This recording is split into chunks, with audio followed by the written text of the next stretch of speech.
That's okay. Hello, everybody. How is everyone doing tonight? Welcome, welcome, welcome. I see we have CWL, who actually was the first one here. So welcome. Vixen Doe, welcome. I think Vixen, you're from Maine, right? And CWL, Oklahoma. Jim, I don't think I know where you're from, but welcome, welcome, Dogman, UK man. I think that's pretty self-explanatory. You're from the UK. um, but yes, welcome. And so what we're going to do here, I'm going to be bringing on Sasquatch Angie in a minute, and then we're going to go ahead and start the stream. Yes, yes, you are from the UK. And then what we'll do is we're going to have a little question answer period where Australia. I think you have told me that before, Jim, that you're from Australia. Let me just, I like to keep my notes.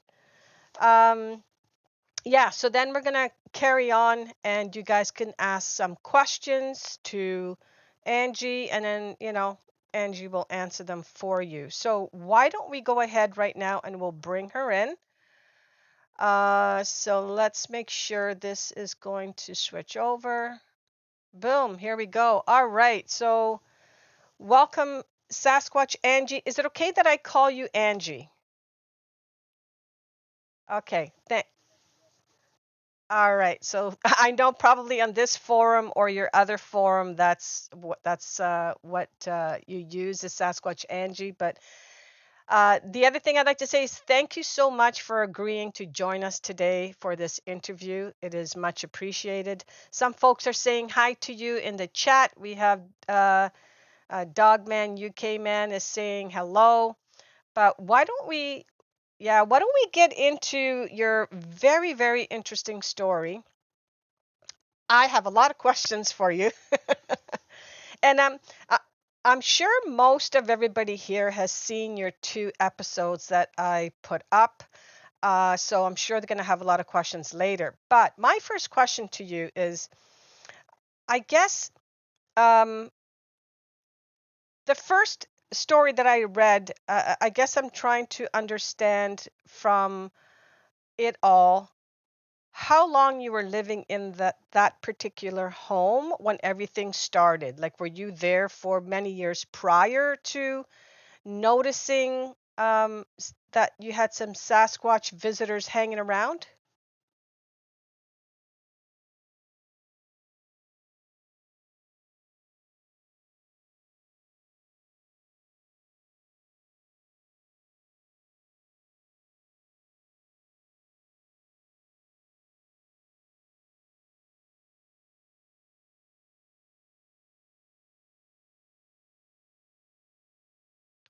Hold, hold on one second.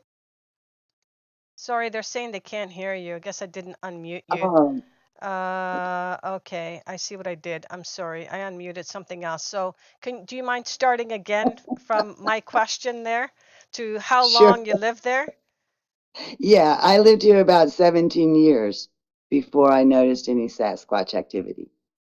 Okay, and then yes, then you proceeded to say that your husband had lived there. That's right. I'm living in their old family home. Okay, It was built in the 60s. So they lived here, for about 20 years. Then it was rental property. And then my husband and I moved back here in 1999. mm-hmm. And the Sasquatch activity began in I said like late summer, early fall of 2017.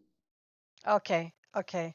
Um, so were they, I guess the next question I have is, were they always there, but you just never noticed them? Like, how did you start noticing that something was off or unusual? Well, it took some time for me to catch on because I didn't think about Sasquatch. That wasn't part of my vocabulary. It just, I mean, I had watched TV shows and I figured they lived up, in the high mountains in the Himalayas somewhere. What would they be doing down here? So it was a lot of little things happening that I couldn't explain. Mhm. Lots of little things started happening that had no explanation. Like, all of a sudden birds tapping on my mom's window between 11 and 12 o'clock at night. Birds don't usually tap on windows that late at night. Mhm. Um, things were getting moved around in my yard. Then there were the tree structures. I would be out in the woods walking, and at that time, we have a small area, like, it's 50 some acres, and then we were surrounded by hundreds and hundreds, about 400 acres around that. So it seemed like it made my woods seem bigger, Mhm. because I Mhm. could just go on and on and on and on and never see civilization. Right. So yeah, it was private for a long time. I don't know if the Sasquatch, maybe this was an old route. Maybe this is a route that they've always used, and then because of construction, they were moved forward Right. onto my property, because I had walked dogs in those woods for 17 years. Right. And then all of a sudden, I'm hearing this knocking, knocking, knocking. And there would be days where I would follow that knocking, I would follow it. I think, where is this coming from? At the time there was no construction. And then it would start coming from another direction, the knocking would. Or maybe there would be multiple, it'd be coming from multiple directions. And so I believe they were just really toying with me at that time. It's like, look what we can do. I also followed scent trails Mhm. that were highly unusual to me. Like, I know what a skunk smells like. We don't have that many skunks here, thank goodness.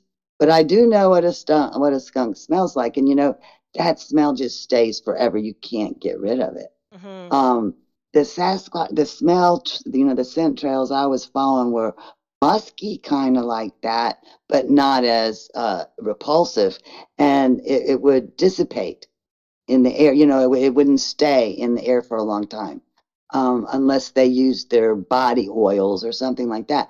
But just in the air, I would actually follow scent trails across the field, and of course, it would always lead to a dead end when I got to the woods. But it was things like that, and then the tree structures, the things happening in my woods.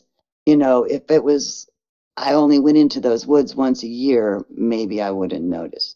Right. But I was going into those woods every single day, sometimes more than once. I've been a stay-at-home mom since we've lived here. Then my mother moved in.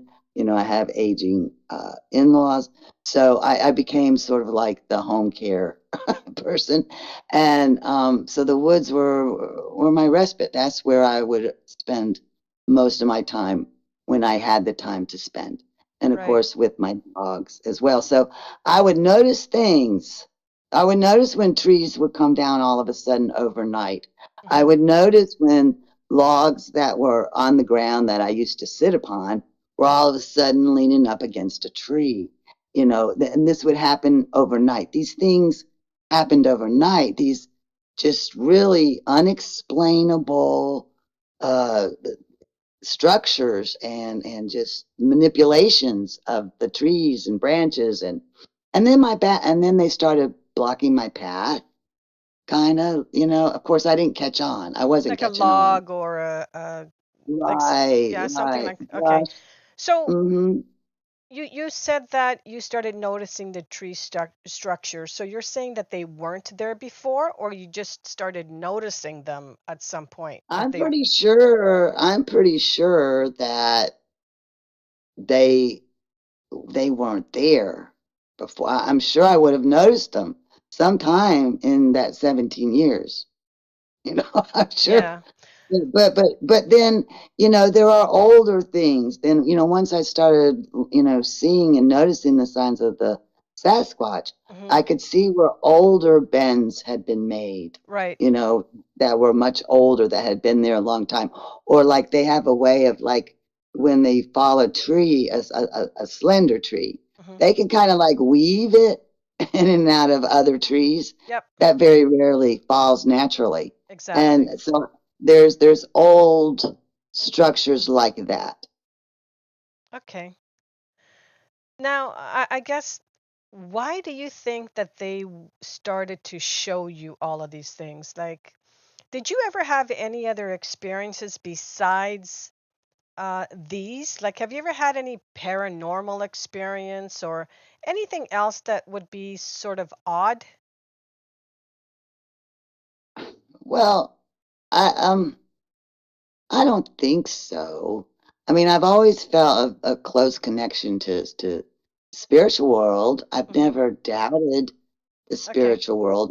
In fact, I thought these things were happening because of old native spirits. Yes. And I had no problem believing that. You know, to me, that was the only explanation. I had no natural explanation for what was happening overnight. Hmm. And then I think they just really they made me acknowledge them. You know, because otherwise I just would have been tone deaf. But I think the time that just really pushed me over that you know, I started talking to myself in the woods and everything, you know, just one of those kind of moments Hmm. was when I came across a teepee. Like saplings had been broken off and made into a teepee, Okay. and I knew it wasn't there the day before. And what in the heck? Now, how does that happen? You know, and I just started circling that thing and like, okay. What, you know, at that point, I needed to know what is going on. Um, and X's, I started seeing X's everywhere. So I Googled this and they say it's Bigfoot. And then a friend of mine that I talked to, she was like, "Oh, you got Bigfoot." I'm like, "Get out of here!" But when I went on the internet, of course, the source of all information, and I put in tree structures. I just put in tree structures, Hmm. and a variety of pictures came up, and they were all in my woods. Like I could have filmed my woods and put them on there, and there would have been, you know, similar shots of everything that was happening in my woods. Except I had a lot in a very concentrated area. So that was when you know, when I read that and I saw the structures and I went back out and then, you know, and I started saying, oh my gosh, you know, and all of this time there would be knocking, there would be, you know, scent trails. One time I took my dog out late at night and there's a crop field, okay, and it's surrounded on three sides by woods. There's a pond on the left. There's marshy area the farther you go back. And then there's road frontage. Um, so on those three sides, oh my gosh, there was just like they were bringing down limbs and grapevines to like to hide behind, to hide behind. I started seeing little huts. um, that's when I started taking pictures. That's when I started reaching out. At that time, I was on Facebook, so I just reached out to you know, a variety of groups, like what's going on, what's happening, look what's happening. Is this Bigfoot? What is this? You know, and everybody was like, more pictures, to get pictures, get pictures. So I proceeded to go wholehearted into the picture taken. And I would spend, you know, while my son was in school, I would spend like 2 to 3 hours in the woods taking pictures. And I went everywhere. I went places where, you know, I would feel very uncomfortable, but I pushed all that aside and I just kept taking pictures, taking pictures. And then, you know, things started happening. That day that I would take pictures on my phone because they would tolerate my phone pretty good. Take pictures with my phone, come home, load them on my laptop, and then look at them and see, you know, what I could see, right? And that picture of me on the dam, I don't, that just popped up in the middle of all my pictures. Okay, And I'm gonna show that right now. I actually have that ready to show everybody. So this is the picture that Angie's talking about. Let me just get here. It's this picture right here. Just let me get most of it into the frame for you guys. I need to come down a bit like that. Yeah, so it's this picture here. So it was just you and your dog on this walk, right? correct. So And I who? really look at my dog. I mean, she's standing with her tail between her legs. You know, if I'm remembering the picture because I can't see it. I'm not good enough on the computer to be able to pull it up, but on the screen. But um, her head is kind of down. Jasmine was generally pretty protective of me, you know, because I had rescued her and her puppies, Hmm. so we were very, very close. And when I saw myself, that just my stomach dropped all the way to my knees. I was like, how did that picture get on there? Who There was nobody with me that day. I don't remember anything happening to me either. I don't when I saw that picture, that's the only conclusion I came to was that they had taken that picture of me. Right. That Do you them had done it. recall what you were looking at? Because both you and your dog in this picture are staring, I'm guessing across the pond or swamp. It looks kind of swampy. That's our pond, Okay. and it's a dam that we're standing on, on the right side of the dam Hmm. is a deep ravine. Is a deep ravine, and the Okay. spillover goes into there. They built a big structure there, a pretty intricate structure. I think they hung out there a lot. I didn't know that at the time. Looking across the pond, it was all the tall, thick grass. And sometimes I would be able to watch their movements by watching the top of the grass waving, Okay. sort of give me an idea of something moving out there. And so I would try to focus in and take a picture. But would you So that's actually see probably them? what I was doing. That's probably what I was doing.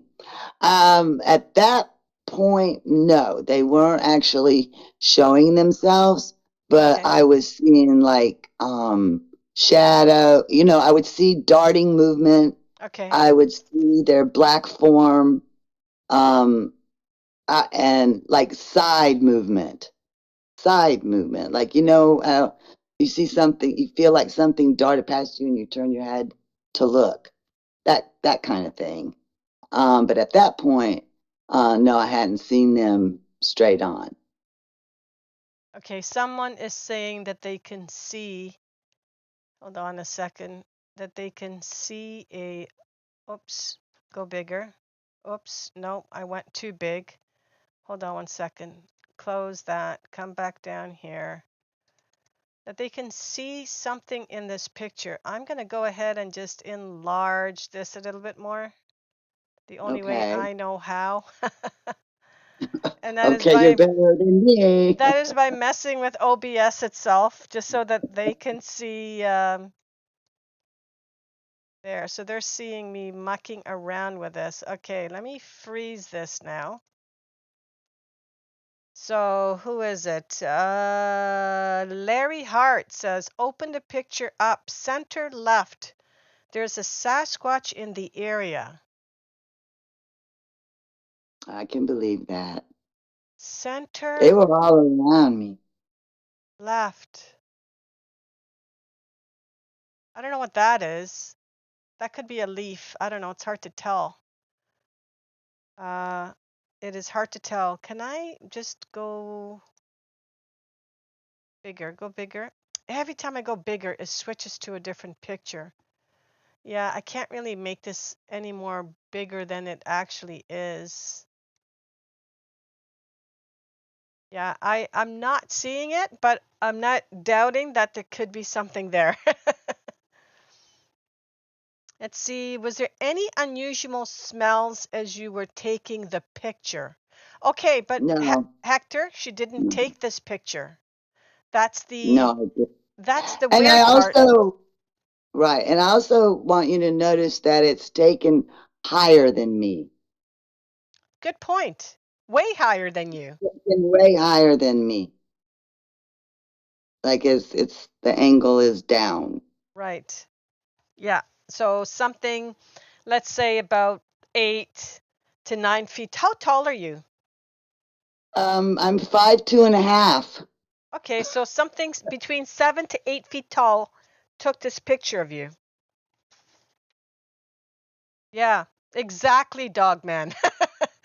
Dogman goes, "What the F?" Yeah, yeah, yeah. I know. For a long time, I didn't even tell anybody about that picture because it freaked me out so bad. Plus, I never thought anyone would ever believe me. And then, as time went on, I did start sharing that. And of course, I got the kind of response you would expect that, it was some kind of tomfoolery. But then I also, heard from a lot of people that supported, the conclusion that I came to that, I don't know what else could have taken that picture. Yeah, So that's exactly. why But let me I tell just, you something very interesting.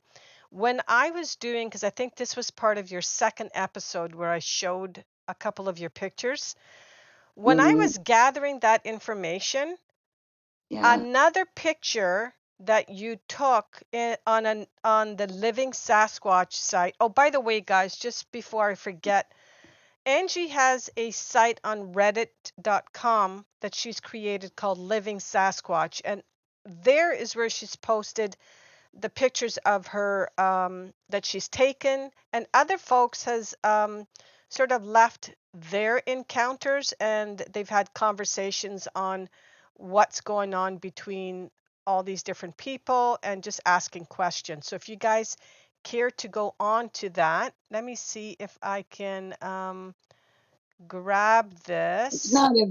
It's not a very sophisticated site Yeah, it at doesn't matter. all. No, Just it was just somewhere where I wanted to post pictures to people, to an intimate group of people right. that might be interested. Yeah. Right. Um, but anyways, as I was saying, when I was gathering these pictures, because what I do is I'll copy and paste everything in a Word document for the Hmm. stories that I'm telling for that particular weekend. So when I copied and pasted, I only copied and pasted this picture, but yet there was another picture. Let me see if I can find it. There The was little another, body. yeah, the Yeah. one with the little Sasquatch guy standing there, and it Yeah. looks like he's holding a camera. But the unusual part about that is he's too small, so there's no way he took this picture.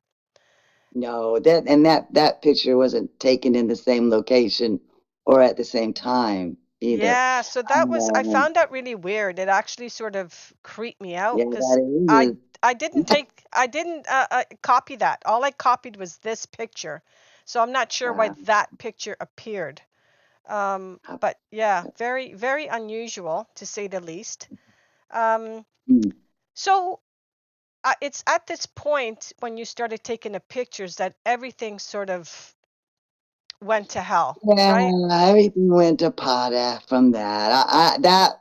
It was, and it's all on me. I got so wrapped up in trying to prove my case, and it was very exciting to me. Like I really wanted people to know, look what's in my backyard.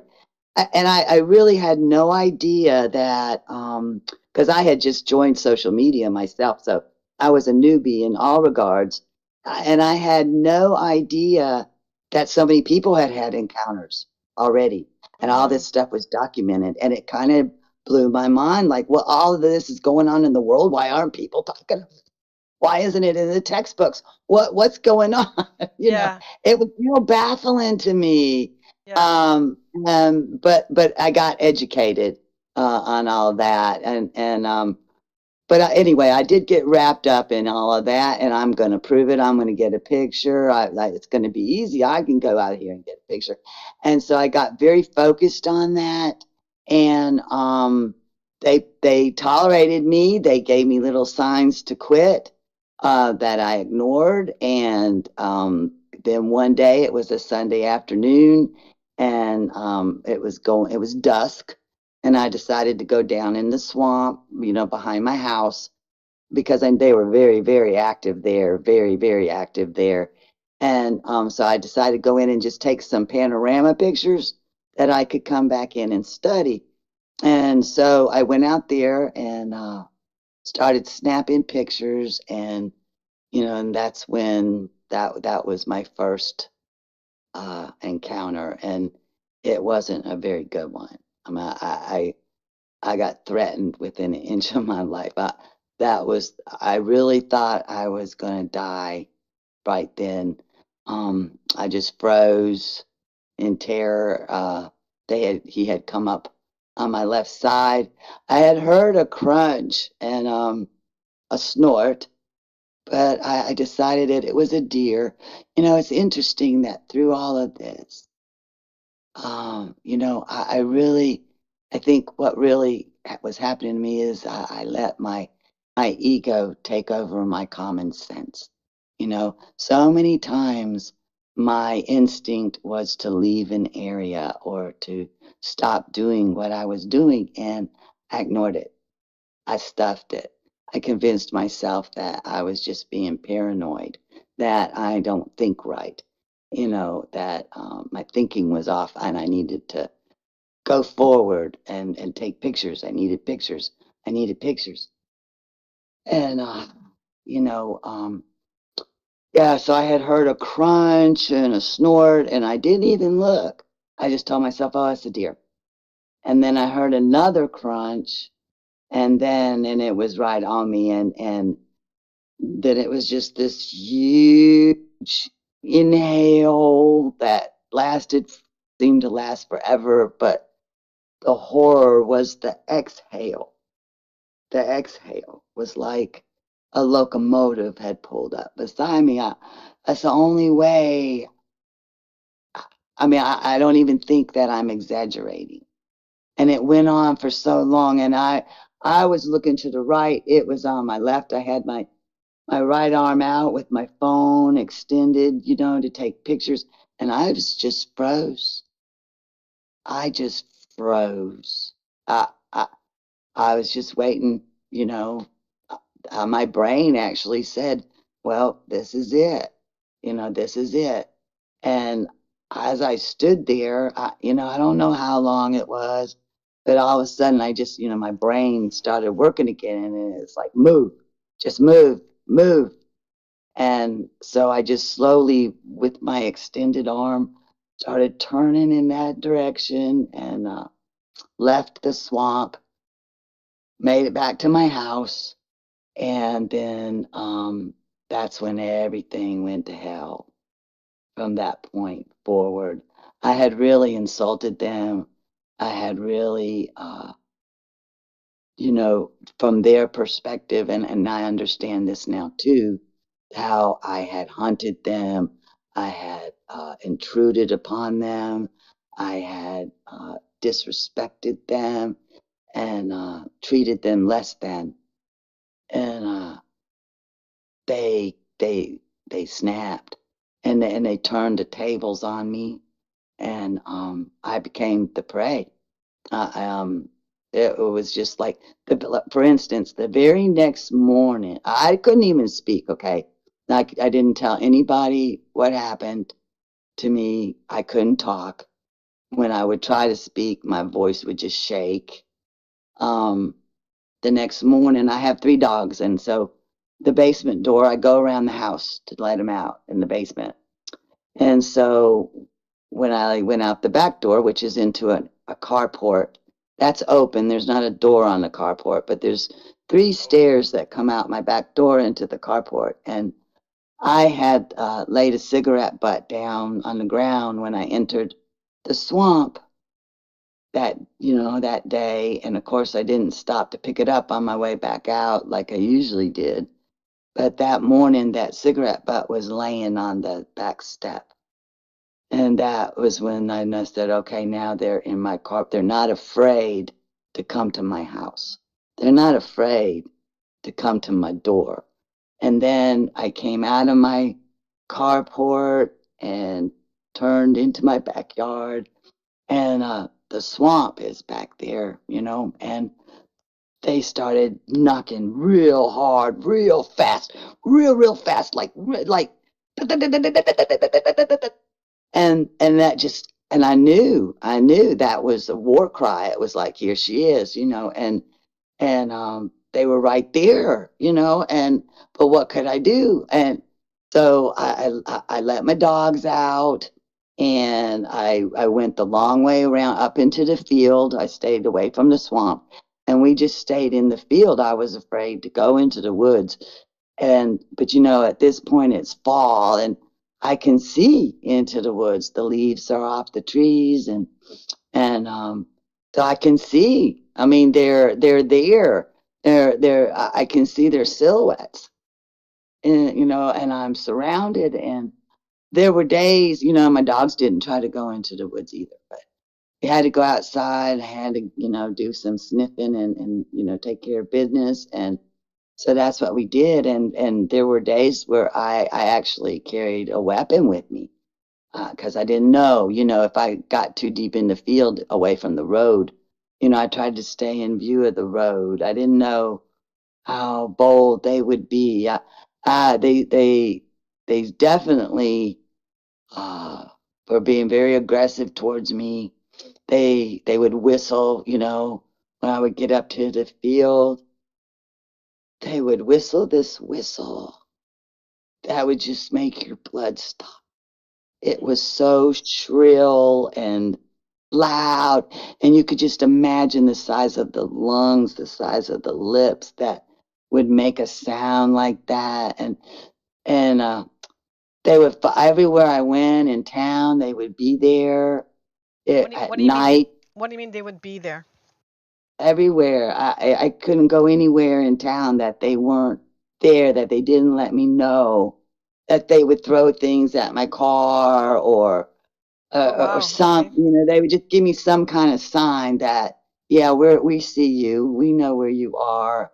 They were always uh, everywhere I went, Right. and it was easy. This is a little rural town, Right. and I started to see signs of them up in the trees in everybody's yards Hmm. where they would be, and because they make these marks, and you can tell where they sit up in the trees. In the fall, you can see it. In the So spring, you can. so at this point you hadn't physically seen one yet, correct? Yeah, I saw um, as much as I wanted to see of them that day Okay. that he came upon me. Right. And then the only other time that I saw a full view, though I had seen a full view prior to that, when one day I was at the pond, and some people on the other, we still had all those woods around us, and the people that owned the woods around us were hunting. Hmm. And so I heard a shot, and I was by myself that day at the dam. And it was had to have been a young, like adolescent Sasquatch. After the shot, ran, ran through the woods. I don't know if he was following the shot or if he was trying to avoid the gunshot. I don't know, but he was running really fast, and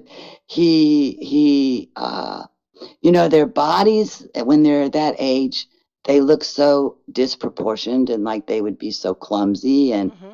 but they're not. They're not at all. And he was sort of running on bended knee, and so his arms were almost touching the ground, and he was very thin. I don't think they really get their bulk Until later. until later in life. I've Mm-mm.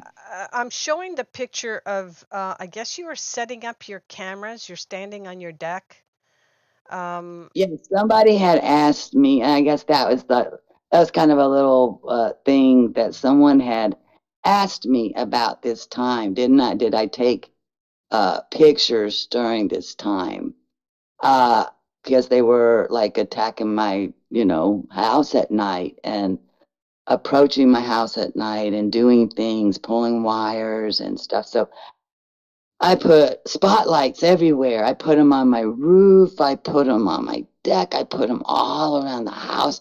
I put game cams at every entrance. Somebody actually recommended that to me, and it did. It They worked. really, it worked. They Yeah. hate them. I have a few shots of where they just shook it, shook it, shook it, shook.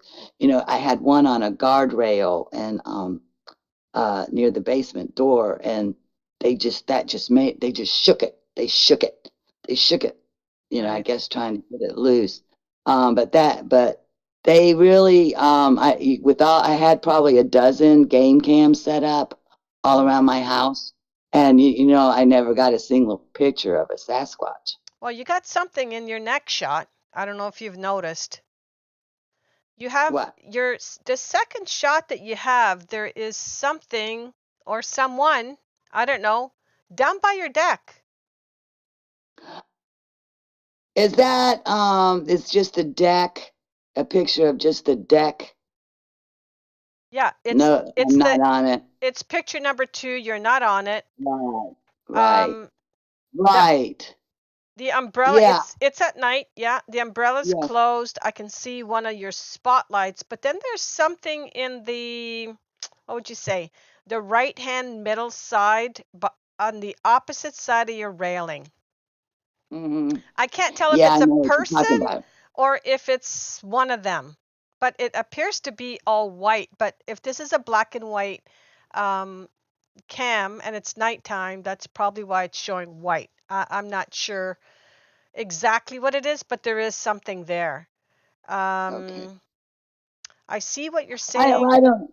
Eyelids, possibly, or brows. Yeah, I don't know. That looks like a body, and I can't really see Yeah, the it could rest be of a it. person. Yeah, That it could be a could be a person? person. Okay. Yeah, it could be a person. Yeah, All right. So yeah. I had to ask when I saw that. Right, right. I'm not looking at the picture, but if it's the one that I'm recalling, Yeah. I don't think that. But I did post some, or they wouldn't load. Something happened to my Reddit account, and so it's not operating right now. And I Okay. had tried to load some other pictures that did show that looked like eye shine. It Right. really did look like eye shine, and they were much later at night. Okay. So, but those pictures, they never would post for some reason. In fact, I had to uninstall my Reddit. It just, I don't know what happened to it. Okay. But So this was the time when they ripped your roof off of your, was it your shed? oh, You have a those other pictures. No, picture. no, no. Right, that's the barn. Those are old. That's actually a shelter over some tobacco barns. Okay. Okay. Like I said, this is another. This is some adjoining property that we have. This is another farm. This is what we call the home place. Okay. Okay. And this is where Grandma and Grandpa built their little house. And this is where all the farm equipment is kept. So and they used to be big time tobacco. They used to grow tobacco. So there's tobacco barns there. And then, of course, the shelters with the metal roofing, the corrugated roofing over top. Mhm. Mhm. Those and so I do know that there's a group that lives there that frequents over there. Um, they're not quite as friendly Mhm. as the ones that were here. So I've done very little interacting with them because they don't seem to want me to. And so I have left them like watermelon and stuff like that, and they take that. But the group that lived here, were there were more members who wanted to interact. who were okay with interacting with humans, but the ones at the home place, they're not so keen on it. Hmm. Um, and so and so nobody has been living at that in that house. I mean, even though we're there frequently, nobody's lived there in like 30 years. Right. And that the ripping of the roof started actually started uh, last August. Yeah, that actually started late last summer, and then they started working on a corner of the house, and now they're ripping up the front side of that where they had pulled. It's like, there's a peak, and they Hmm. had ripped the back Yeah, last summer. I'm showing it. I'm showing it right now. Yeah, and then this summer they ripped the front half off. Gotcha. So, what changed? Um, what did you do to have them stop harassing you? I mean, like you stated before, you sort of started it, Yeah, I and did. you also Yeah. stated that, they could have done real damage if they wanted to, but they really didn't. They were just scaring you. But what Correct. happened that they stopped and you sort of began to have more of a relationship with them? Um, Somebody recommended to me that I talk to them, and that's what I did. I didn't feel like I had any other options.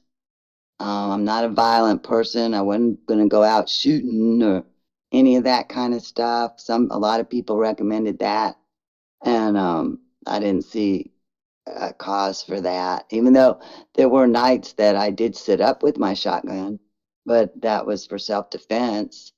Um, but someone suggested that I talk to them and ask them to stop, and tell them how, that that I'm scared. And that doesn't that sound like crazy? That sounded so crazy to me. But Not really. after everything that I had experienced, everything that I had done, I knew I could communicate with them. I knew that. I knew I could communicate with them. How they would respond was the part that I didn't know about. I wasn't sure about. I was terrified. Um, I don't know. I don't really know what PTSD is. I wouldn't say that I had that like a soldier would have that, Hmm. someone who fought in a battle. I would never compare to that, but I think I had a degree of it. I Okay. mean, I was terrified, um, and I really thought that they wanted to kill me. Um, that's how I was thinking. So when someone suggested that I approach him and talk to him, that was like the last thing in the world I wanted to do. But I also knew I couldn't hide. I couldn't run. I couldn't hide. There was nobody to help me. Nobody believed me. I was all alone. And I had already spent almost a month living in total terror. Lost 12 pounds, couldn't eat, couldn't sleep, couldn't talk, couldn't live. So it was like, well, this is what I have to do. So that very next morning, I put my boots on and walked down to the wood line of the swamp, and I just started talking. And I don't remember everything I said, but I know that I apologized, and I told them that I understood now that the woods was their home, and that I had disrespected their home, and that I from this point forward, I would not do that anymore, and that this square box was my home, and could you please respect my home? And it just went on like that. And then when I finished talking, I immediately went and just started taking everything down. I took down all the game cams. I took down all the spotlights. I took all the. I had put black plastic on my windows. I didn't have any draperies prior to that, really. And of course, and I just said I was winterizing. I Hmm. mean, my family already thought I was kind of losing my mind, but winterizing made sense to me. Anyway, That's a good one. Oh, I'm just winterizing. Don't worry about it. Um, so oh God, that help then me. turned into something positive, and I think you stated that you were either they gifted you items. What sort of items were you gifted? Oh my gosh. Well, before the battle, they had the first thing I think I ever received, and I didn't know it was a gift at the time, was a fresh kill rabbit. Okay. It was a fresh kill. It was freshly decapitated and laid out for me. And I thought I didn't know that was a gift at the time, but I thought that was pretty strange. It sort of came out of nowhere. Um, then the feathers, they would lay feathers in my path.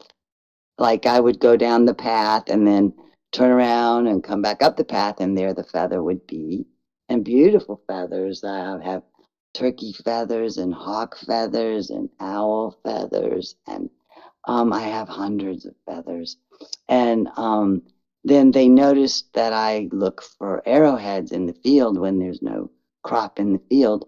I can find arrowheads, and they're hard to find. And they started helping me find the arrowheads. Like they would not, if it was in the left corner of the field, they would knock over there. And so I would walk over there, and they would knock harder if I was closer. And they helped me find a lot of arrowheads. They would leave me turtle shells, um, feathers, arrowheads, that kind of thing. Just very sweet things like that. Very, Are you still very there? cool. Yeah, I'm still here. I'm just Oh, okay. showing the picture of the feather and stuff that you've posted. So Mhm. yeah, let me see. There is I think there was a couple of questions. I think I saw one up here. Oh, somebody asked, did it work? Did taking everything down and apologizing to them work? 100%. Everything. I mean, as I was talking to them, they stood up. They stood up. They kind of look like tree stumps when they're crouched in the sitting position. And Mm, these tree stumps started standing up, just, and they stood there and listened to me. And then they stood there and watched me take everything down. And very from cool. that point forward, um, things improved. I was able to go back in the woods again, which was a really good thing because I was too afraid to go into the woods. So that was a good thing. I was able to go back into the woods.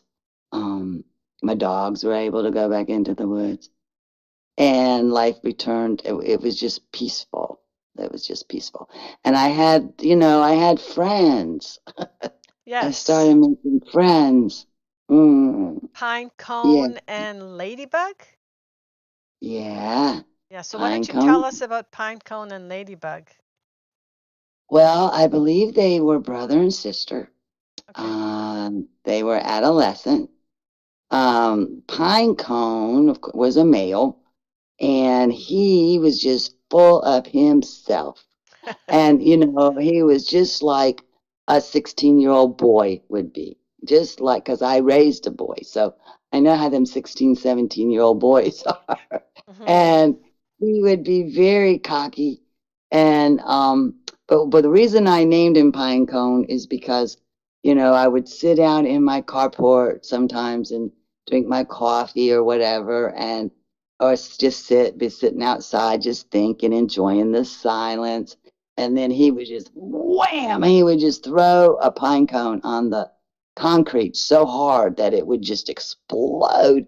And of course, I would go, oh, And he liked, that was like he would jump up and down, like, and And sometimes, after a while, when he would do that, I would say, "Now you just stop that nonsense right now. You just stop that." And he would just jump. He would jump, just start jumping up and down, just jump. It's kind of like he was laughing, It was like, but he was always around. He stayed real close to the house. He kept a close watch on my house. Um, I tried to draw a picture of him. I caught him in my headlights one night when I came home, and he was peeking out from behind the maple tree, and that's on the corner of the house. And my headlights just caught him as his upper body was peeking out from around there. Um, he was tall and slender, very, hadn't didn't have the bulk yet, but very nimble, very quick, very coordinated, um, fast, extremely fast. Um, he would he would do things like he would turn on my spigots. Okay. He would like turn on my spigot. He would. We have a tractor, lawnmower, rider mower, and they don't like that mower very much. Um, It must be the noise, right? right? Right. They hate that. They hate it. And there's this big, huge bush in my backyard. It's a azalea bush. It's like 30 years old, and it's huge. And the mama would sit in there. There was a mama that would sit in there with her two youngins. And my husband started mowing around that bush one day, and they started whooping, whoop, whoop, whoop. And he couldn't hear it, but I could hear it in the house. I was in the Wow. house, and Interesting. yeah, yeah, they hated it. And then when he parked it in the carport, Hmm. the next morning when I went out, they had lodged this like huge branch underneath it. Like maybe this will stop it from working. Exactly. And so it was out of the carport this particular morning, and I went around the front of the house to get something, and Pinecone went in there and urinated Oh my right there. gosh. Okay. Yeah, he did.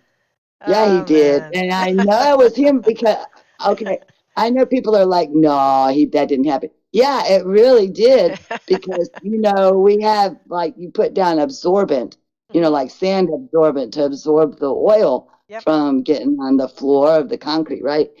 And so it was down there. I was only gone for like 15, I mean, maybe a minute. I mean, it wasn't long. I just gone to the front porch and turned around, came back, and he went in there and peed on there that quick. Wow. I He have a did. couple of questions here. Folks are asking where you are located. You're in North Carolina, right?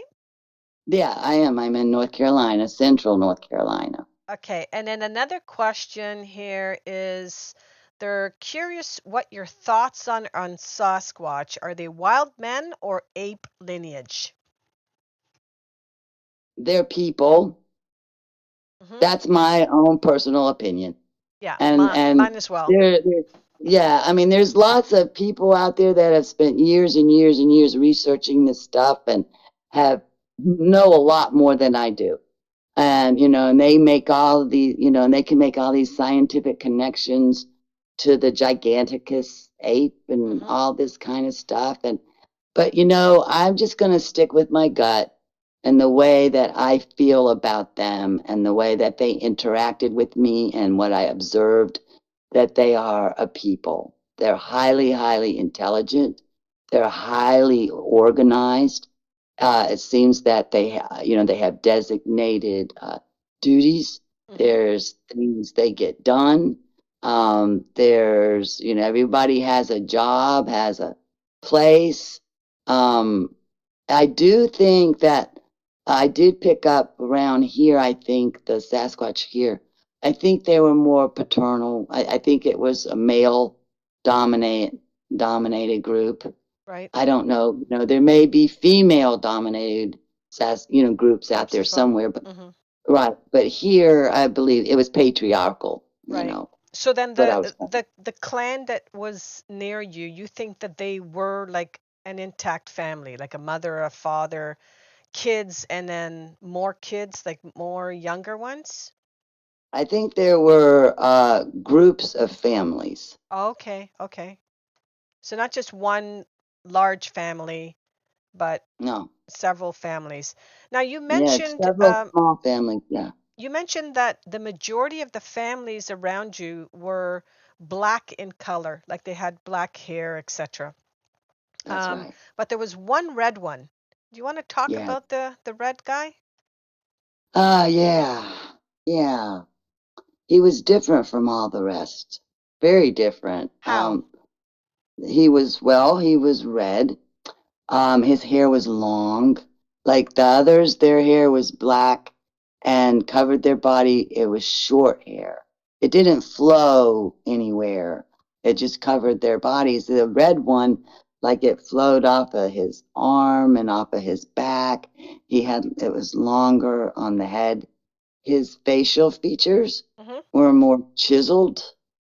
Um, that's just the best description. I saw his profile one day. He was sitting, like I could see out my kitchen window, and if I would use binoculars, I could see sometimes where they would sit on a hill back behind a swamp. And I caught his profile one day, and he just looked like he had the weight of the world on his shoulders.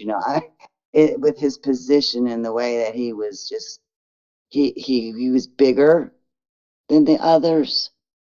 And that's the only time I ever saw him. And I Right. think that was just a happenstance that I did happen to see him. But I kind of I sort of started calling him Clan Elder. I Hmm. just sort of got that impression from him, Clan Elder. And so that's what I would call him when I would talk about him. And after after things calmed down and we started having a more positive relationship, interactions and such, at the very beginning of that, right after I'd taken everything down, like all the cameras and plastic and lights, I was just so exhausted.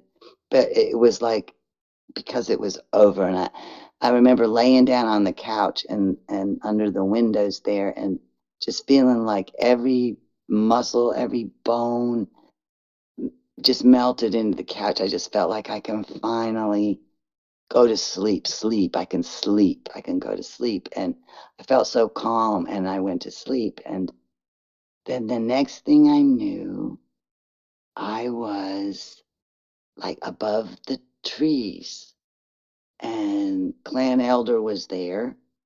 And I look around me, and there's orbs all around me, and I'm an orb, and I can bounce.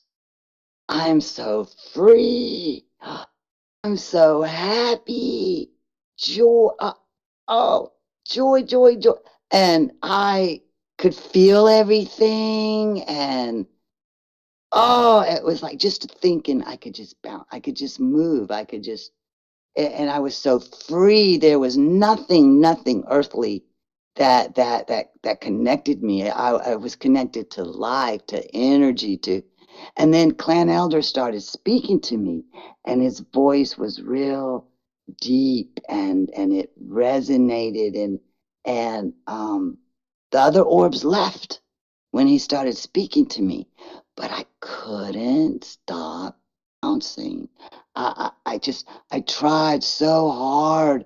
And at one point, I think he was telling me something about when you take your dogs in the woods. And then I started bouncing again. I was so happy. And so there was just, it was like what you would imagine holy joy would be if you can combine those two words. And, uh, and just to be that free and so full of life and energy, but I couldn't listen, and I tried so hard, and then he started laughing. Just started chuckling, like kind of like a grandfather would chuckle at a toddler, at a little baby, and then he waved his big hand, and he caught me up in his big hand and sent me back down, and I mean, I had, vision of like my hands materializing in front of me as I was clawing. I didn't want to go back. I wanted to stay an orb. And so I was trying to stop my descent, and I could actually see my hands forming, and then I could feel myself I could feel my skin and my bones and the world. I could feel the world just came back on me, the world, just the weight of the world. And I woke up and I was just crying. And I was like, please take me back, please take me back. But, I've never had that experience since then. But I think he was sharing with me the joy of life, of their essence, of that everything is everything is a part of everything else. Everything is everything, and nothing is nothing. So, It's do you think they can transform themselves into orbs? Because people always have, and I'm gonna touch on another aspect of this in a second, but a lot of people would connect UFOs and orbs to Sasquatches. Um, n- well, now, yeah. now there are some who don't believe that they're related, and then you get the other side that believe that they are related. So, what are your thoughts on? Do you think that they can transform into an orb? Do you think they have anything to do with UFOs? Is there a connection there? Well, I did have a UFO experience. Okay, I did. what Okay. what And happened there? I know, see, so many things happened. It just, so many things. I mean, I'm in my 60s, okay? Hmm. I've lived a whole life without any of these things ever happening to me. And they all happened, everything happened like from 2017 to 2021 or early 2020. Everything that you could possibly imagine that's off kilter down the rabbit hole, I you know, I got exposed to. Hmm. And so the orbs came with the UFO. Okay. All right. And when it happened, I heard something, and I was actually cooking dinner, and I heard it just didn't sound right. I went out on the deck, and it was just covering the sky over my backyard. It looked gray. It was the sound of wind, but I couldn't feel any wind, but it was the sound of wind. And I was like, what? I started yelling, what's happening? What's happening?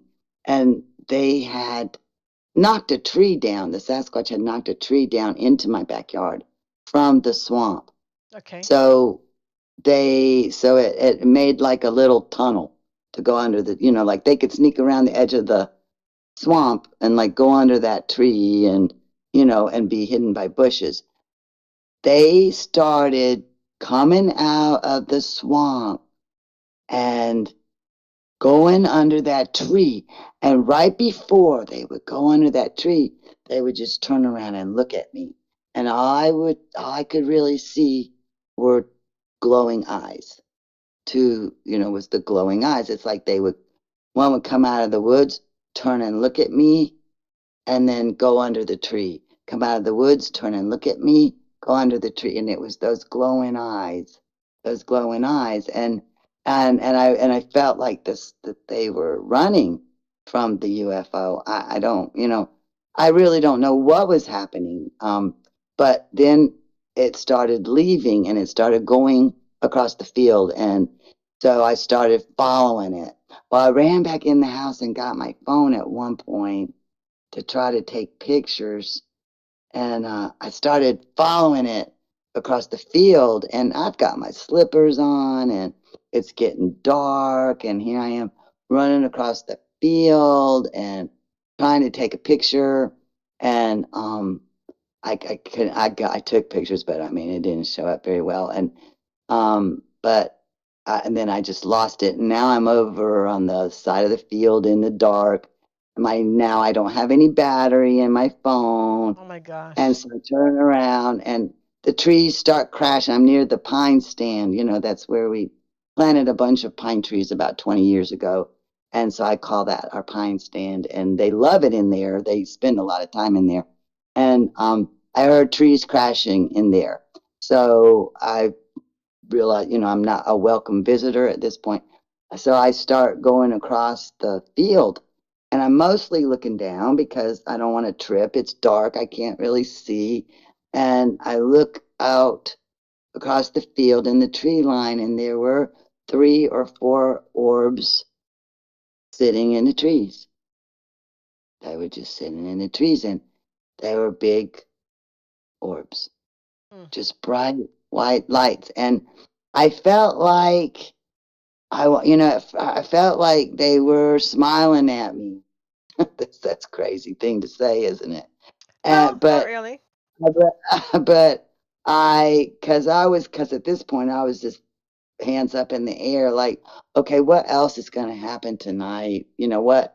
What else? And I just went back to the house. I didn't approach them. Right. I went to my house. And if you recall at the beginning of this session, I asked you, has anything else unusual happened? I know I brought up paranormal. I guess I should have touched all gamut because where I was going with that is usually when someone has an experience with Bigfoot, it doesn't end there. They have experiences with other things as well. So that's why I was asking. Joe from Alaska says, Angie, I hope you read this. I'm guessing he's hoping I read this to you. But he says, I completely believe you. I'm in Alaska and I have heard and seen things that aren't supposed to exist. Now, I do have a story on my channel from Joe, but I don't remember what number it is at the top of my head. But he has had some interesting experiences as well. Um, let's see. Well, I'll go back and listen. Sorry? I said I'll go back and listen to those Yeah, I'll stories. see if I can actually send you the number at some point, and then we can go ahead and continue. Before I continue on asking you questions, I just want to welcome some other people who have joined in on the stream. We've already talked about the Dogman UK man, who I see has his own YouTube channel. I'm going to touch on that in a second. We have Larry Hart, welcome. Hector Barrero, welcome. You're a regular. Um, we have CWL, welcome, Chris, who's also a regular. Who else joined? We have, okay, that's the top. Vixen Doe, welcome. Haven't seen you in a long time, Vixen. I think I already said Larry Hart. And then we have a bunch of other folks. I have not seen their names before. We have McClurge. Did I say that right? Hello from Southern Ontario. So you must be very close by because I'm also in Southern Ontario. We have Terry Doherty joined. Welcome, Terry. Another regular. We have Jim Condon. I don't remember, Jim, where you're from. I'd like to keep track. Oh, yeah, I do. Never mind. Never mind. Australia. Jim is from Australia. I like to keep track of where everyone is from. And then we have Patrick Noble. Welcome, Patrick. We have I think there's one more name in here that I saw. There's Terry. Joe already mentioned. That's it. I think I touched on everyone. Um, oh, Jean Templar. Sorry, Jean. Jean is from the U.S. So welcome. What part of the States are you from, Jean? All right. Okay, so we talked, let's see. So we touched on the woo aspect, or sort of the woo aspect, and I guess that's where I was going to lead into my next question to you. Um, do you think that they are just flesh and blood, or do you think that they are flesh and blood and more, like they have more abilities? And do you think that all uh, hairy men out there or hairy women have these abilities, or is it just some of them? California. Well, Sorry, go ahead. oh, um, I I think that I think that they are physical, and there's more to them than just physical. I don't think that they all have the same level of ability. They have different skill levels. I don't know why. I don't know. Like, are there certain groups that have certain abilities? Do they have to reach a certain age? Maybe. Is there a ritual? Does there have to be is there a specific bloodline, maybe a specific clan? Um, no, I think that they have uh, different levels of abilities. I do tend to think that it's the older ones that have more ability than the younger one. And I can only say that, based just on what I have observed, in front of me. Um, there's lots of different kinds of Sasquatch, and they're all over the place. So, different people may say different things. I'm certainly no researcher or scientist, but from my observations, yeah, they definitely have a lot more going on than just blood and just flesh and blood. Blood, yeah. And uh, some of them are a lot more capable than others. Okay. All right. What else? What else? I think so we've covered. So in from your perspective, you do think that some are capable and others aren't, just like I guess humans all have different traits, whether it's Right, learned or, innate. Um, right. So, okay, that's cool. I think what I'm going to do at this point, I'm going to start, unless you have anything else you want to share before we start getting to the question period, because I know everybody out here wants to ask a question or two. And I just realized I forgot to introduce or acknowledge Summer Rain Song. I think she was the second person in the stream, so welcome. And Brown Dwarf, good evening to you as well. Um, I forgot to introduce. Oh, Tom Michael is also in here. Don't think I mentioned Tom, another regular. I believe Tom is from Grimsby, Ontario. I knew it was Ontario. I couldn't remember where. I had to check my notes. Um, okay, so do you guys want to start asking any questions for Angie? Terry, you can see the stream afterwards. Terry wants to have somebody catch him up on everything that's transpired. I think we've been on for an hour and a half almost, so it's there's a lot there. So you can go back and take a look at the stream um, from the beginning and listen to the whole thing. Let's see. I switch what? LOL. Any questions? Anybody out there? Oh, Patrick Noble is also from North Carolina. Oh, how about that? Look at Another North that. Carolina. Oh, wonder where in North Carolina. I don't know, but we have Equator 7. Welcome, welcome. 21. Are you 21 or I'm not sure. Is that a question or are you telling us that you're 21? Ecuador. Okay. Ecuador. Oh, sorry. That's not where you're from. That is your title. Um, I'm going to go ahead and continue asking you questions, Angie, while we wait for questions to start rolling in. But you haven't seen them for quite a while now. And so what happened that they sort of moved on? Oh, the bulldozers came. They bulldozed, 400 acres all around me. So, and of course, our wooded area is only 50 some acres. There's no way they could sustain themselves, on that small of an acreage. So when the bulldozers came, they had to move.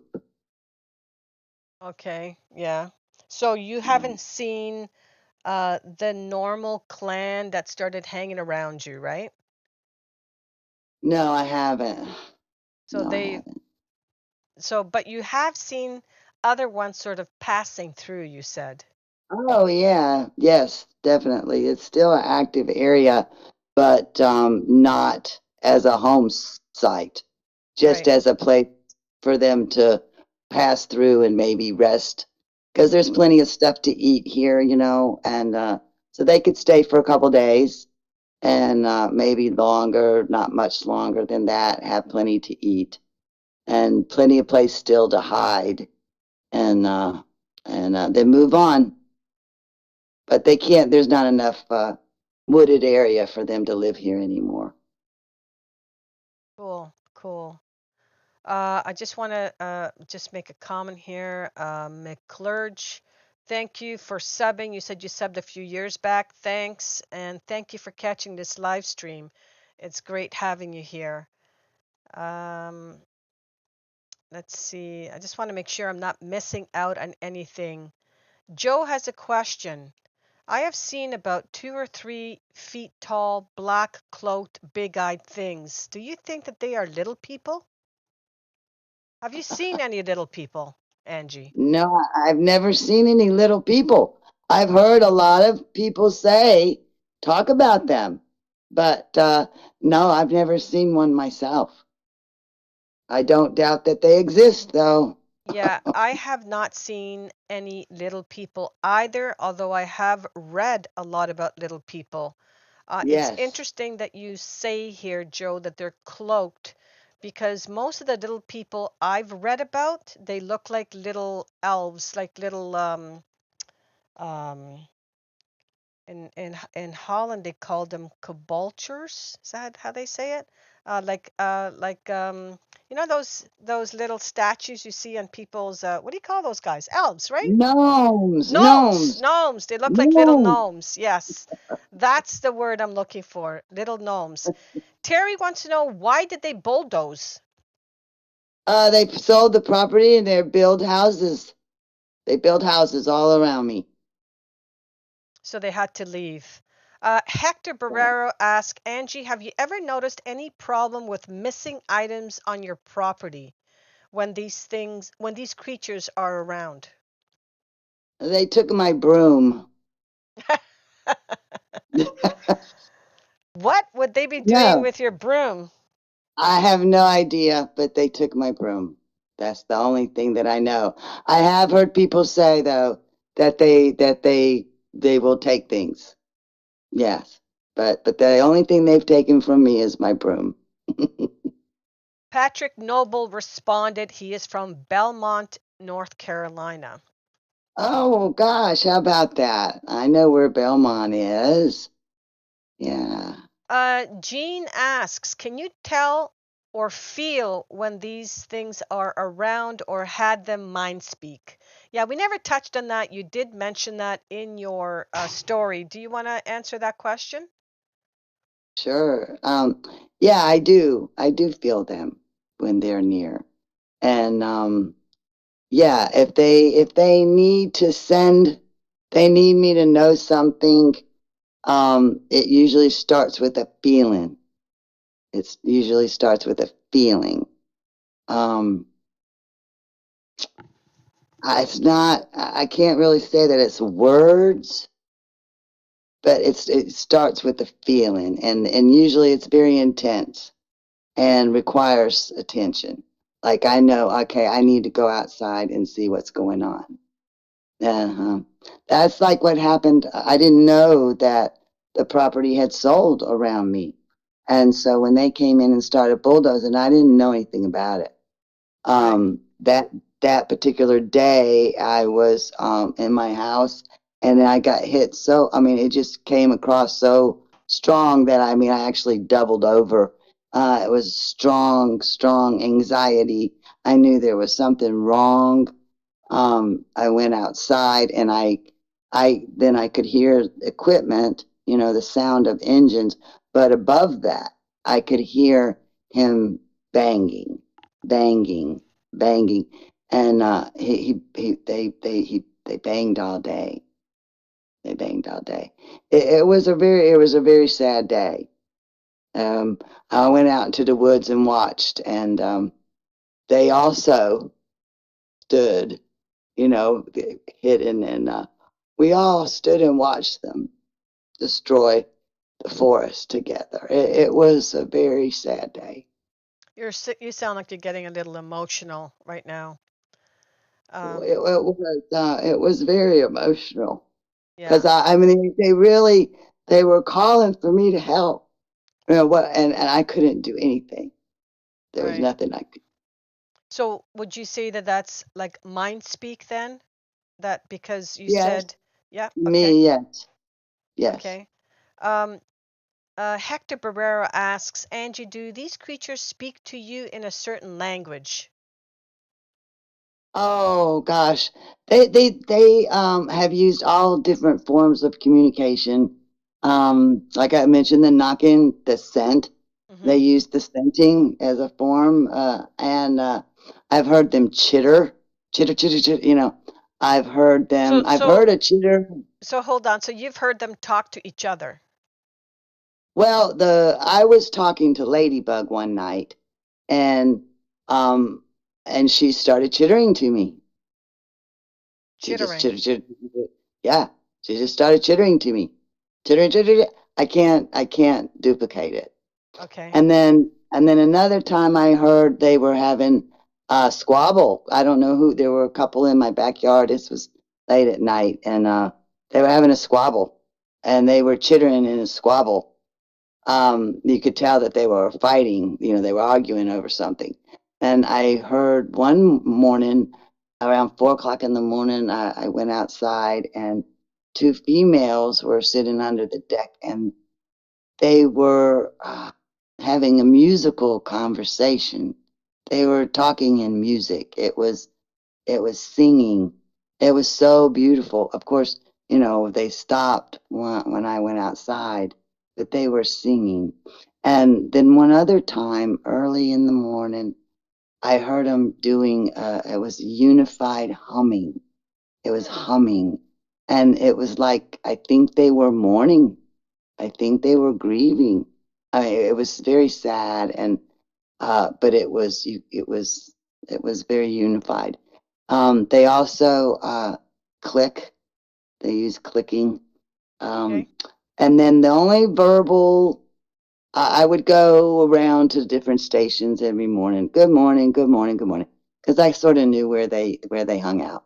So I Right. always said good morning. And one morning I did get a response. Um, it was morning. It was very. It was real it was deep, and it was gravelly, and it sounded like there were multiple voices in one, but like there was a lot of You know, I always um, I always wondered when they speak if they speak on an inhale. Um, because I don't know oh, if I don't you know. know of Sasquatch, Ontario. He has them, or he's captured them vocally talking to him. and they have a Oh, sound. It's like I'm gonna see if I can do it. Nobody laugh, okay? Don't laugh. But it's kind of like, hello, Chris. It's kind of like that, yeah, and that's yeah, like I'm inhaling. I'm not exhaling. So yeah. um, I don't it's know. I don't know. But right. it's like Like it's multiple vocal cords. It's like, you hear our voice and you hear one yeah, sound. yeah, But when they speak, you hear different levels. multiple, Yeah, yeah, yeah. multiple. Yeah, yeah, yeah. Yeah. I guess that's how they're able to make so many different sounds. Hmm. They can mimic, other animals in the forest. They like to mimic owls. They will, they will often communicate together by sounding like owls. They can bark like dog. Um, I imagine they could probably do whatever they wanted, if Yeah. or whatever animal existed around them.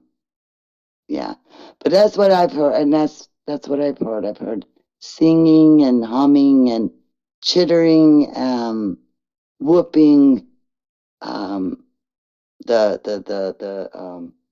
what am I trying to say? The whistle, Hmm. the whistling. I don't like the whistle. Why? I don't. The whistle is so scary sounding.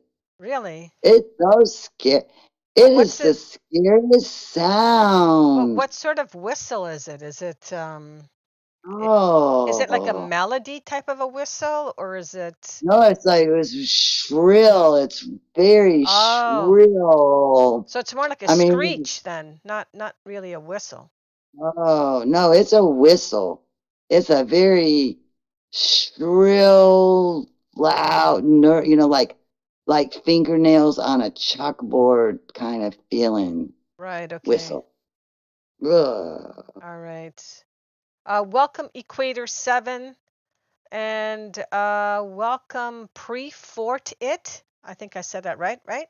Oh, sorry. Prep for It. So Prep for It says that he or she has solo camped and hiked all the time they exist. Um, Chris wants to know how many have you seen at one time?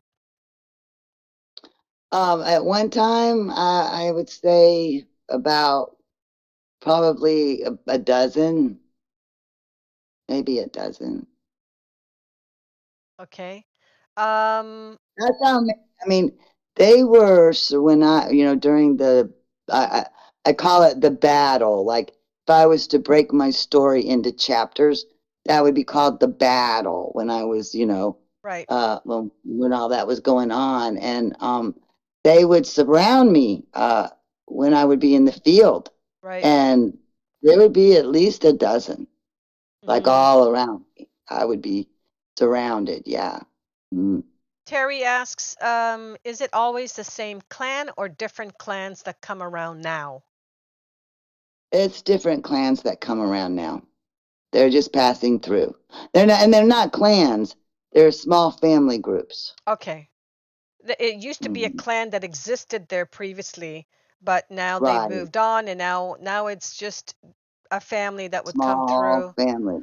Is Right. is is Right. it a time of year, or is it like throughout the summer, or like is it a is in other words, is there a migration period or time frame that they're going through? I think so. They changed not so much like 4 seasons, but more like two.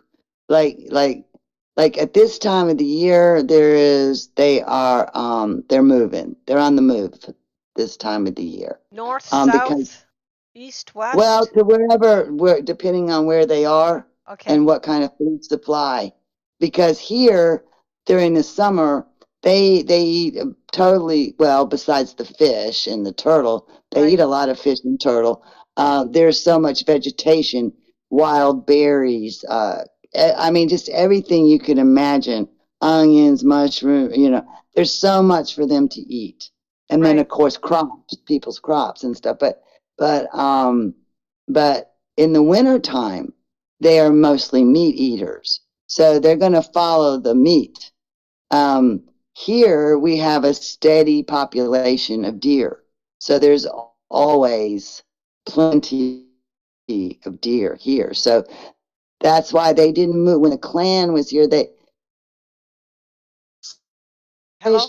but not as much because they had everything they needed. You were Did you hear starting, me? yeah, you were starting to break up there. I don't know if you're moving around or not. Yeah, we Oh, heard I the did move around a little bit. okay, we did hear the end part of that. Jim Condon asked, here is Oz First Nation. What? Tell us. Oh, I see. So they're in Oz First Nation. They tell them never to whistle after dark because of the Yowies. Um, so That's good that's advice. that's in Australia. They tell them not to whistle. Patrick Noble asks, is it possible to meet her? Patrick is from Belmont, North Carolina. Huh. Well, it's possible, I guess. So, I guess it's possible. so Patrick, I did leave a Reddit site. I'm gonna copy it again that Angie has created. So you can go on and here, let me and comment there, and maybe you guys can start a conversation and perhaps meet since you're both in North Carolina. So that's the Reddit site that Angie has created, and it's called Living Sasquatch. Iron Horse BK. Not sure what the BK stands for. I believe they are able to speak and roar when they inhale and exhale, so it has different tones and able to scream for a long time. So I was right. So did you hear? What did you think of Oh, my that's interesting. Yeah, I was just gonna say. So Wow. what do you think of my inhale little part there that I did not so long back? Was I okay? Was it That was, on the you money? were great. I'm You were asking. great. You were great. I was asking Iron Horse, but he hasn't responded yet. And Iron Horse, where are you from? Just curious there. Let me see. Patrick says, okay, thanks. Um,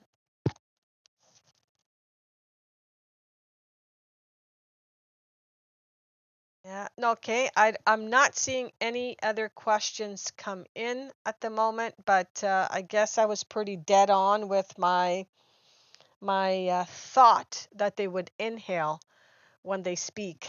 Wow, Um, let's that's see. interesting. Let me just see if I've asked all of my questions that I had for you.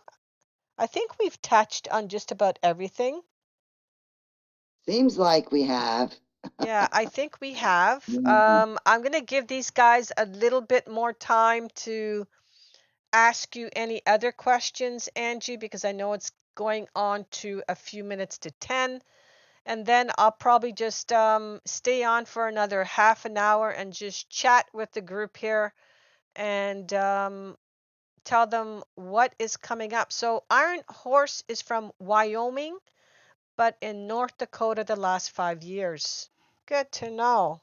Welcome, Iron Horse. I'd like to keep track of where you guys are from.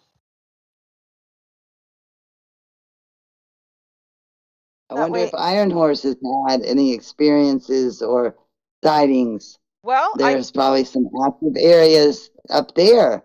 there's a In question that for you, country. Iron Horse. Have you had any experiences yourself?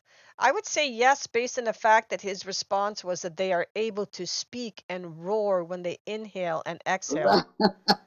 Yeah, yeah, that's kind of a clue. I missed that. I missed that. Yeah, so I don't know whether he caught my attempt when I said that earlier. Somebody else, okay, I guess prep for it might have had experience since he said or they said, I can't see if that picture is a female or a male. It's too tiny, but it says I solo camp and hike all the time, so they exist. So I'm guessing you know, Yeah, they've had some They've experience. had Yeah. some experience. Let me see. Patrick, have you had any experiences? Patrick did state that he just got back from Missouri Bigfoot conference. So, Oh, wow. mhm.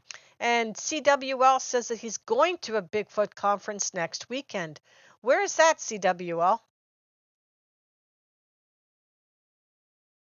See here. We know Joe has had a couple of experiences.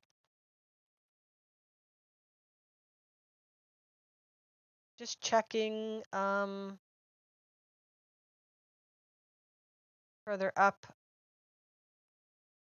McClurge, have you had any experiences? You did, McClurge did type earlier, they rock clack, and it reminds me of Yeah. when my granddad would be inputting messages with Morse code. Oh, wow. Yes, that's interesting. They do rock clap. Yes, they do. That, and it could be a code. It could be. That's very interesting. Yeah, I didn't Patrick think about that. Noble said that he found tracks in Kentucky while camping. Oh, yeah, Kentucky. There's been a lot of activity reported from Kentucky. Let me see. Joe says, I really enjoy being live. Thank you, Joe.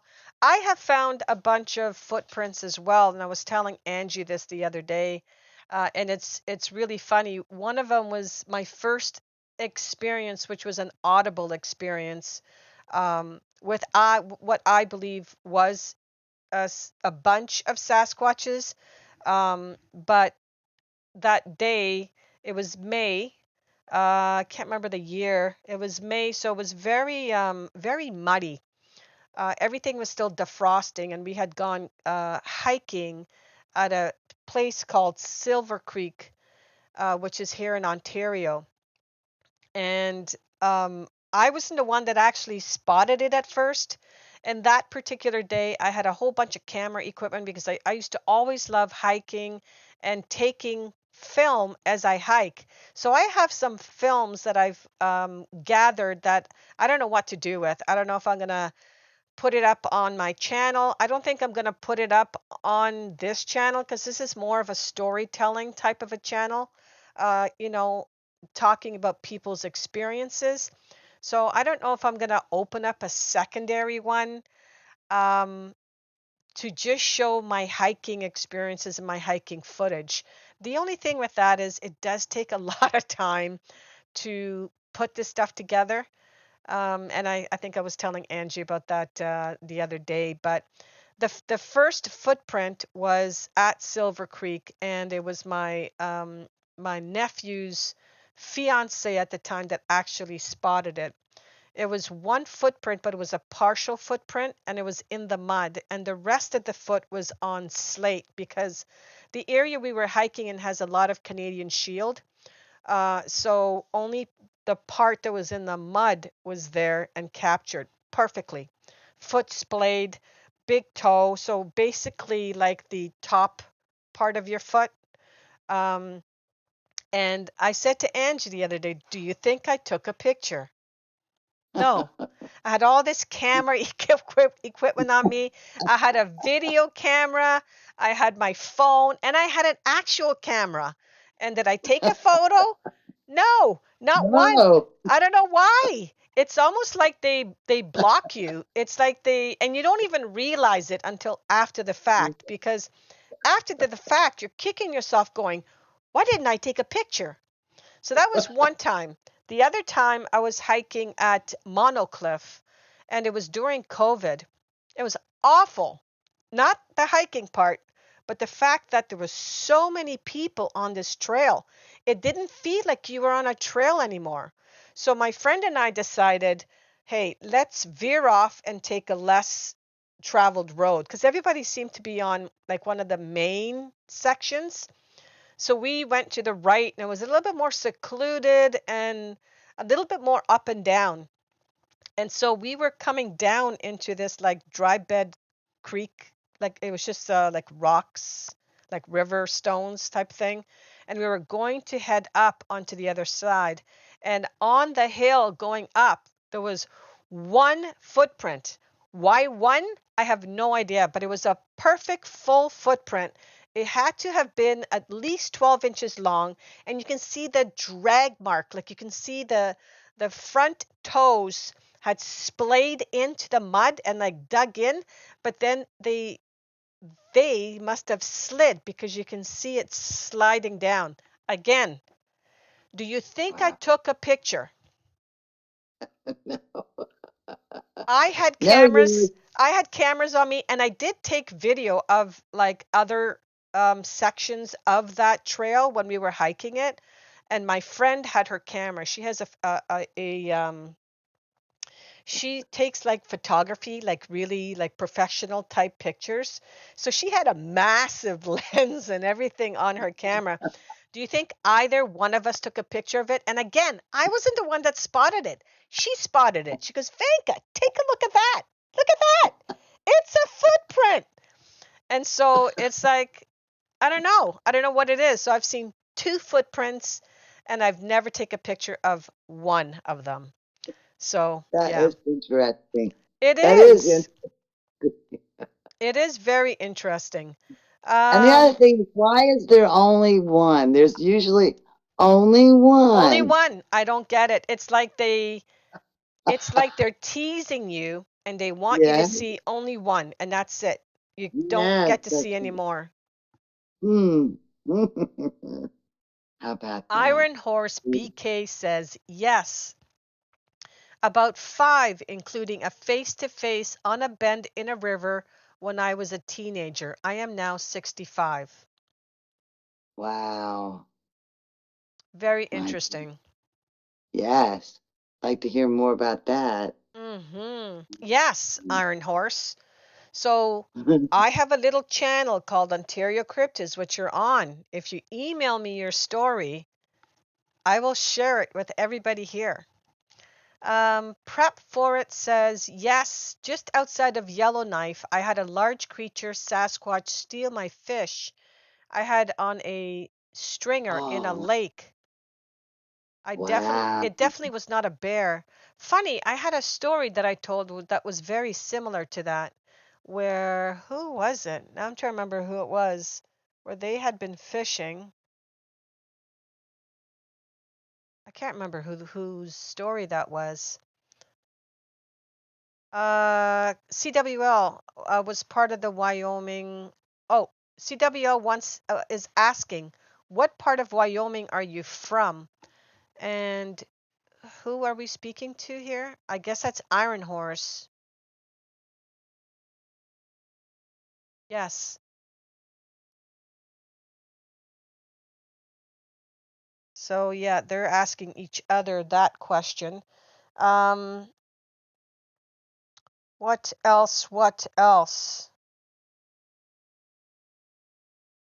Angie, I don't know if you want to stick around as I continue just chatting with everybody. You most definitely can. Um, I'm not seeing any other questions coming in. I guess I must have done a really good job asking you asking you about your You, experience. And you did. I do want to thank you again for not only sharing your stories with us. So again, they are two separate. It's part one, part two, and I think it was called habituation, something habituation. I can't remember the rest of it. Um, and it was fairly recent. I think it was about a month ago that I posted those. So if you haven't heard those stories, then feel free to go and watch those. And for those of you who are on here right now, if you haven't subscribed to my channel, hit that subscribe button. It'd be really cool to have you as part of the OC community. Um, what part of Wyoming you're from? Thanks, very interesting. CWL says Wyoming is where I had my encounter and experience. Yes, I do have Chris's stories also that have been told. Like I said, most of the folks in here are regulars. I love you guys to death. You guys come on. You always comment, which I truly appreciate, because as Shirley Knott would say, that that feeds the algorithm, commenting, liking, etc. And so I was surprised she's not here today, but I know she has small puppies and stuff happening in her life, so I'm sure she's very busy. Let me see. Let me see. Oh, one thing I do want to mention to everybody, I am planning on doing a regular, after watching you live and seeing how kind you are. Hmm. Okay. Well, thank you. Thank you, Joe. Thanks. Enjoyed your live stream. We're not done yet, Jane. No, no need to rush away. We're not going just yet. Just want to kind of give you guys a bit of an update on what's going to be coming down the pipe. Don't miss tomorrow's episode. I still have to finish editing it. Like I said, this process does take quite a bit for me to do. I normally would sit down, record, and edit all my stories on Saturday, which would be today. However, with everything going on, cleaning house, cooking, all the good things that mothers do. I didn't have a chance to finish editing it, but it is going to be up regular time tomorrow at 11. Don't miss it. CWL has part of one of his, I wouldn't say encounter, but one of his events is going to be told tomorrow. So stay tuned for that. Um, yes, I did do a live stream last Halloween where I did up my face. JDO, I didn't know you were there. Nice seeing you here. Welcome. And where are you from, JDO? What part of the world are you joining us from? Hector, Angie, had these creatures left you anything unusual on your property? That's a question? Yeah, for you. Yeah, by Hector. Oh, okay. Unusual on my property? No, not really unusual. It is it is kind of unusual to get a turtle shell. I guess one time they left me a turtle shell that still had some meat in it with a little tool to dig it out with. And Oh, I thought that was pretty cool. yeah, for sure. That is very cool.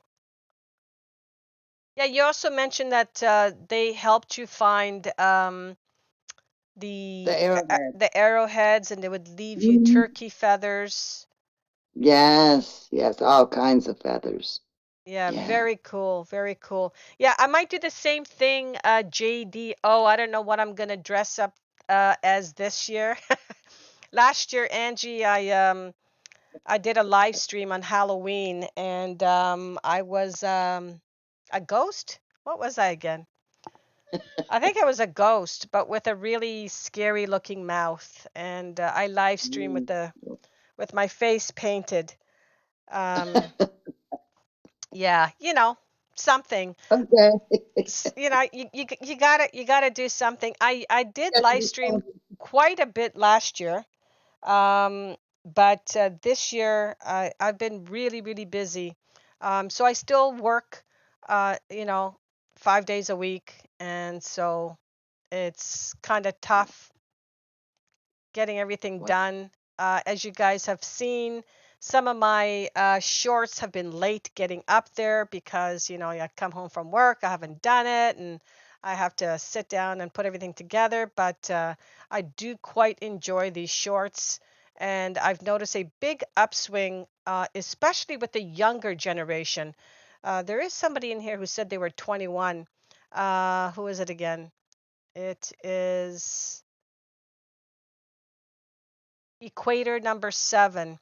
Um, yeah, I've noticed since I've started doing shorts that I'm finding a lot of younger folks in my on my channel. And so that's really great to see because generally my age group would be about 35 and up, and the majority of them would be about 55 and up. But now I'm seeing different brackets of people, so I'm finding that really, really interesting. Um, Ah, you two are fun. Oh, thank you. Thank you. Yes, Angie is a lot of fun. And I hope to stay in contact with Angie if that's okay with her. Oh, Um, absolutely. I Hector, really cool. enjoyed talking Sasquatch. Yeah, yeah. I mean, it's what I find very refreshing is finding people like yourself who don't, you're sharing your opinion, but you're not doubting anybody else's experience. And that's what I try to do on this channel. Everybody has Mhm. different beliefs. Like CWNL and I have had many conversations about different things, and it's he has a view. My view may not be the same, but I respect his view, and Mhm. I put up anything that somebody will give me because that's their opinion, and I'm never going to knock anybody on their opinion, right? And so Right. that's what makes this such a cool channel to have, is to have everybody, and everybody is so respectful, right? Like I know I have some audience that are more into the paranormal, some audiences that are more into Bigfoot, some audiences that are more into UFOs, but yet, you know, everyone's tolerating and getting along, and I just find that's really really cool. Patrick wants to know, are you asking me or are you asking Angie? He says, are you First Nations? Um, I am not First Nation, but I do have lineage from South America that is indigenous. It's the Arawak tribe, but I'm not First Nations. First Nations is generally, you know, a North American term. Um, so for those who don't know, I'm from an island called Aruba. I was born there. I don't know if any of you guys have ever vacationed there. It is a wonderful place to go on vacation. Great beaches, beautiful sun, clear waters. And I moved to Canada when I was 9 years old. So, like Angie, I'm also in my 60s. I believe Angie's a couple of years older than me. I'm 61. And Oh, okay. yeah, and I love doing. I'm glad that I started this channel because I really love this subject matter. And I was telling Angie the other day, I know some of you may have heard my story before, but um, I really got on this subject when my son brought home a magazine from a ski resort that he was at with his father. And in the magazine, it stated that right here in Ontario, they've had multiple sightings. And in that article, it stated a website that you can go on, and they had all these listings of people who have had sightings and where and dates and stuff like that. And it sort of opened my eyes because, like Angie, I also thought that they existed, but not here in Ontario. I always thought it was like a West Coast thing, you know, like Vancouver, Oregon, Washington, that sort of thing, but not here, not central. Um, and so that kind of opened up my eyes. And like anybody out there who gets interested in Sasquatch, you start doing research and you start finding, I would say, two two branches. You find the branch um, that believe that they are only flesh and blood and that they are an ape, that sort of thing. And then you get the other side that believe they are people, and that they're more than just flesh and blood, that they have other capabilities or abilities, period.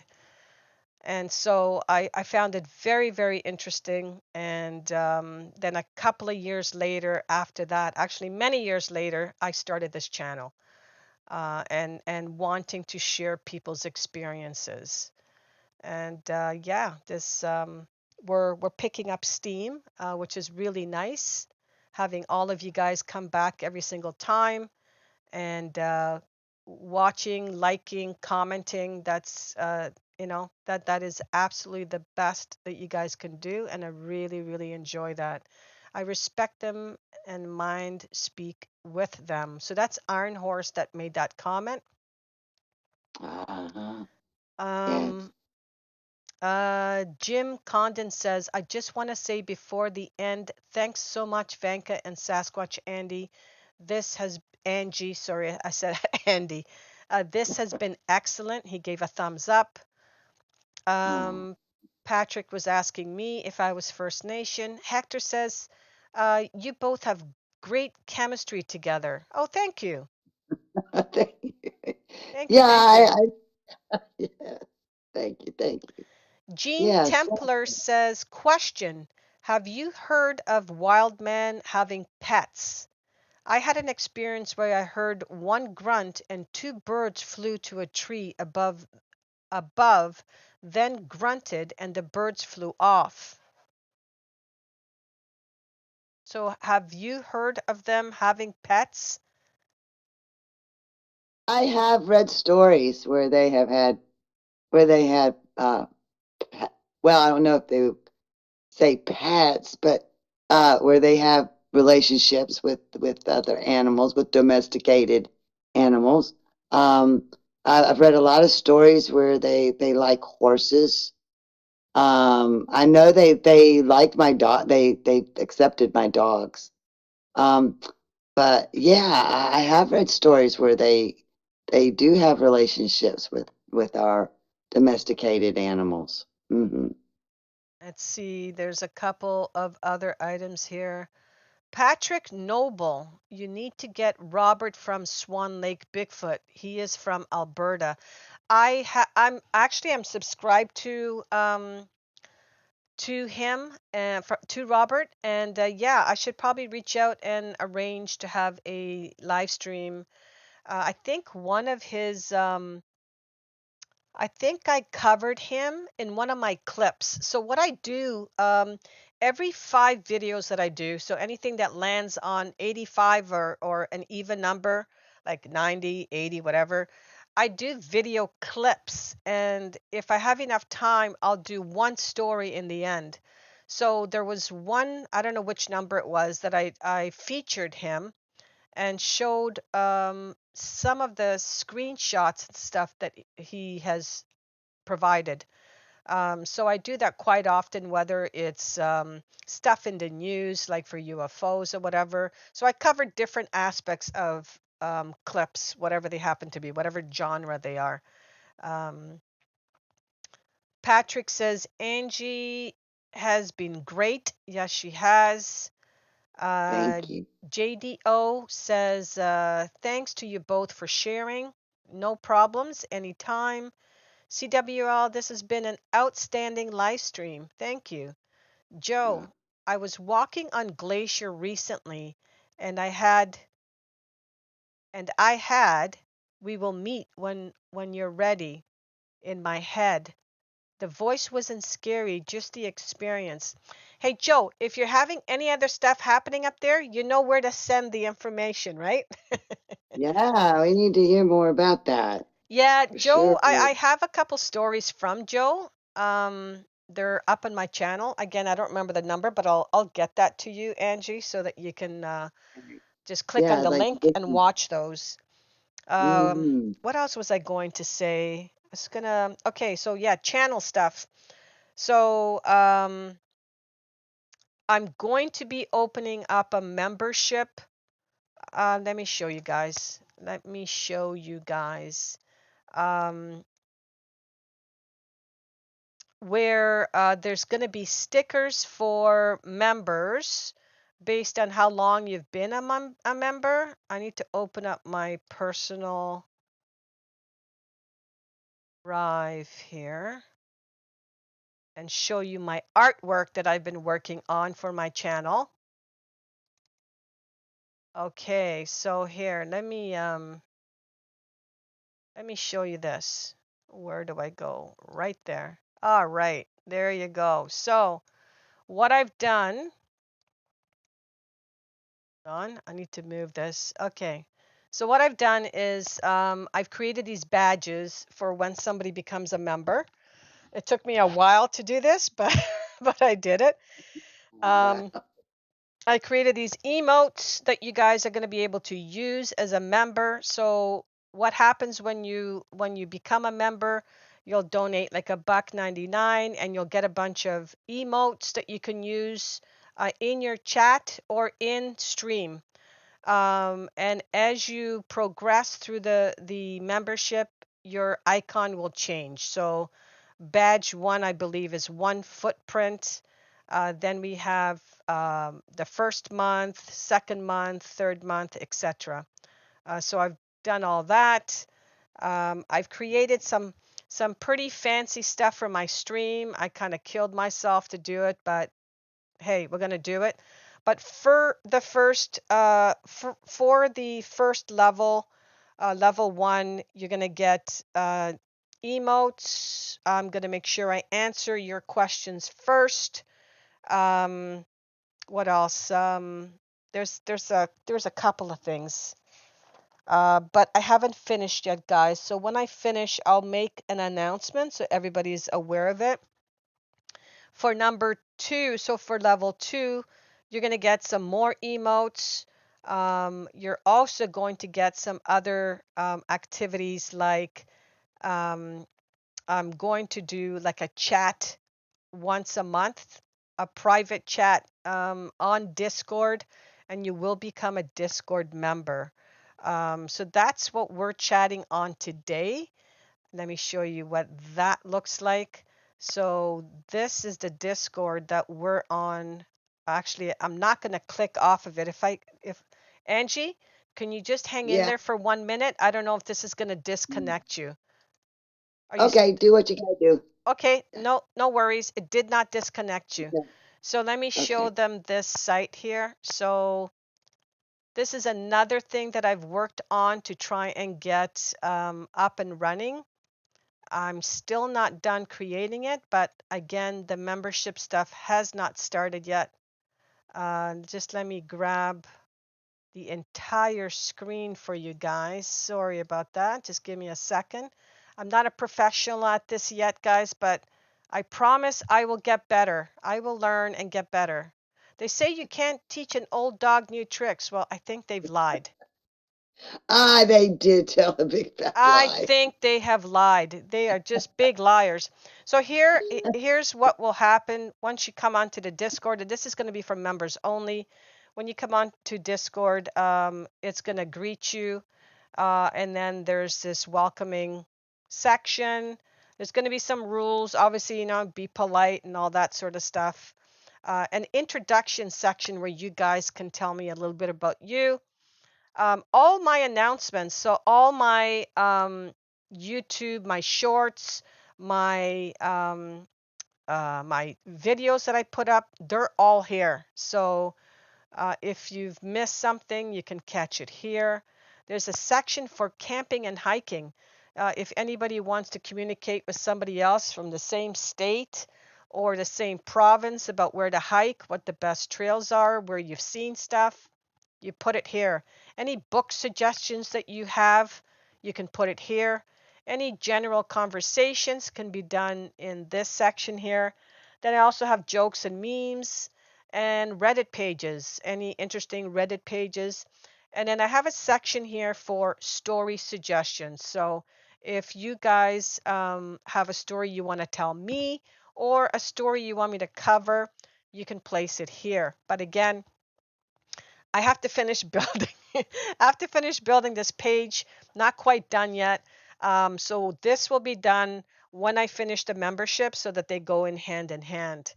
Also, you'll see here there's a whole bunch of chat rooms here where you can jump in with whomever that's on this Discord server at the same time, and you can chat, meet with whomever, whether it's me or not. But this is where I plan on doing my chats.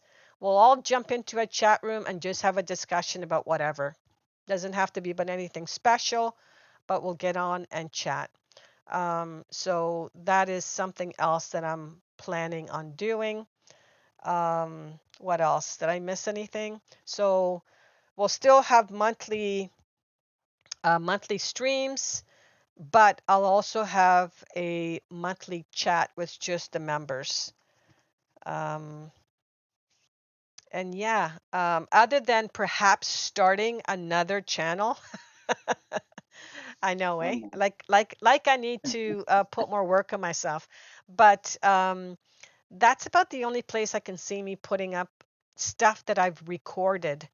Um, do I have them here that I can kind of show you guys some of my clips that I've done here? I should have them here, right? They should be in on my phone, my iPhone reel. I've actually, in the very beginning when I started this channel, I met up with a subscriber here in Ontario, and we did a hike. Um, and that hike, I have it right here somewhere. Is it this one? No, this is not it. But here's some stuff that I've captured here. But actually, some of these have conversations in it, so I'm not going to play them, but I'll show you some of the pictures. Let me go ahead and just go back to here. So if I make this bigger, so we have this beautiful shot. I was experimenting here with my iPhone. This is using my iPhone capturing this shot here. And what I actually did, I'm not a photographer by any means, but I actually took the camera and I flipped it upside down and took the shot. You can never tell. It looks like it's a regular um, picture. This is of again, same part of the park. Um, I didn't see many breaks, by the way, when we were hiking on this side of the trail, but on the other side of the trail, um, there are a lot of breaks. So this is part of the Bruce Trail, and it starts off at Niagara Falls and it goes all the way up to Tobermory. I think, Angie, when we were chatting previously, I was kind of telling you that if you want to hike the whole thing, you can, or you can just go to certain conservation areas and pick up a trail and walk it. I just noticed this thing back here. I don't know what it is, but it's kind of dark. It's a little too dark. I see a tree there, and there's a tree here, but I don't know what this mass is in between. Um, but anyways, I've never really studied my pictures to see, okay, those are film. We're not going to show the film. Actually, here's another film, but interesting stump right there. Somebody mentioned today that they sometimes looks like stumps until they stand up. mhm. Um, Yeah, that's what I said. It could easily be look like a stump. Hmm. and but there's a lot of down trees that they have cut themselves in this park. I think Yeah. this is a video. I'm not going to play that one. Right Here's another little there. clip. Here's a little tree bend there. It's actually kind of interesting because there's a whole bunch of them bending back and forth. There's one there. There's this one that comes up and goes over the back. And then there's this one here that you can see the end on the right, but it goes all the way across and down the other side. So I don't think this is natural by any means. This is definitely made by our special friends. And yeah, this is part of what the trail looks like. So I can piece all of this stuff together. I'm not going to show that one. This is a friend walking. I don't think anybody wants to see her backside. And then here we go. That's This is looking up, coming down. Show you guys some of the pictures. I'd really like to learn how to use my iPhone properly because I do right under. have a later one, and you can take some pretty amazing shots with it. Yeah, I've got, as you can see, there's quite a few movie rolls down here, but I'm not going to play those. Look at this view, though. Look at this beautiful waterfall coming down. Angie, can you see this? I know. I'm trying to figure out. Hold on. Wait one I, second. Wait. Hold on. Wait. Let me open I'm Discord. trying to see. I can't figure it out Yeah, hold how to on. get the picture. One Okay. second. I'm gonna share with you. So you are over here. I'm gonna go ahead and do this.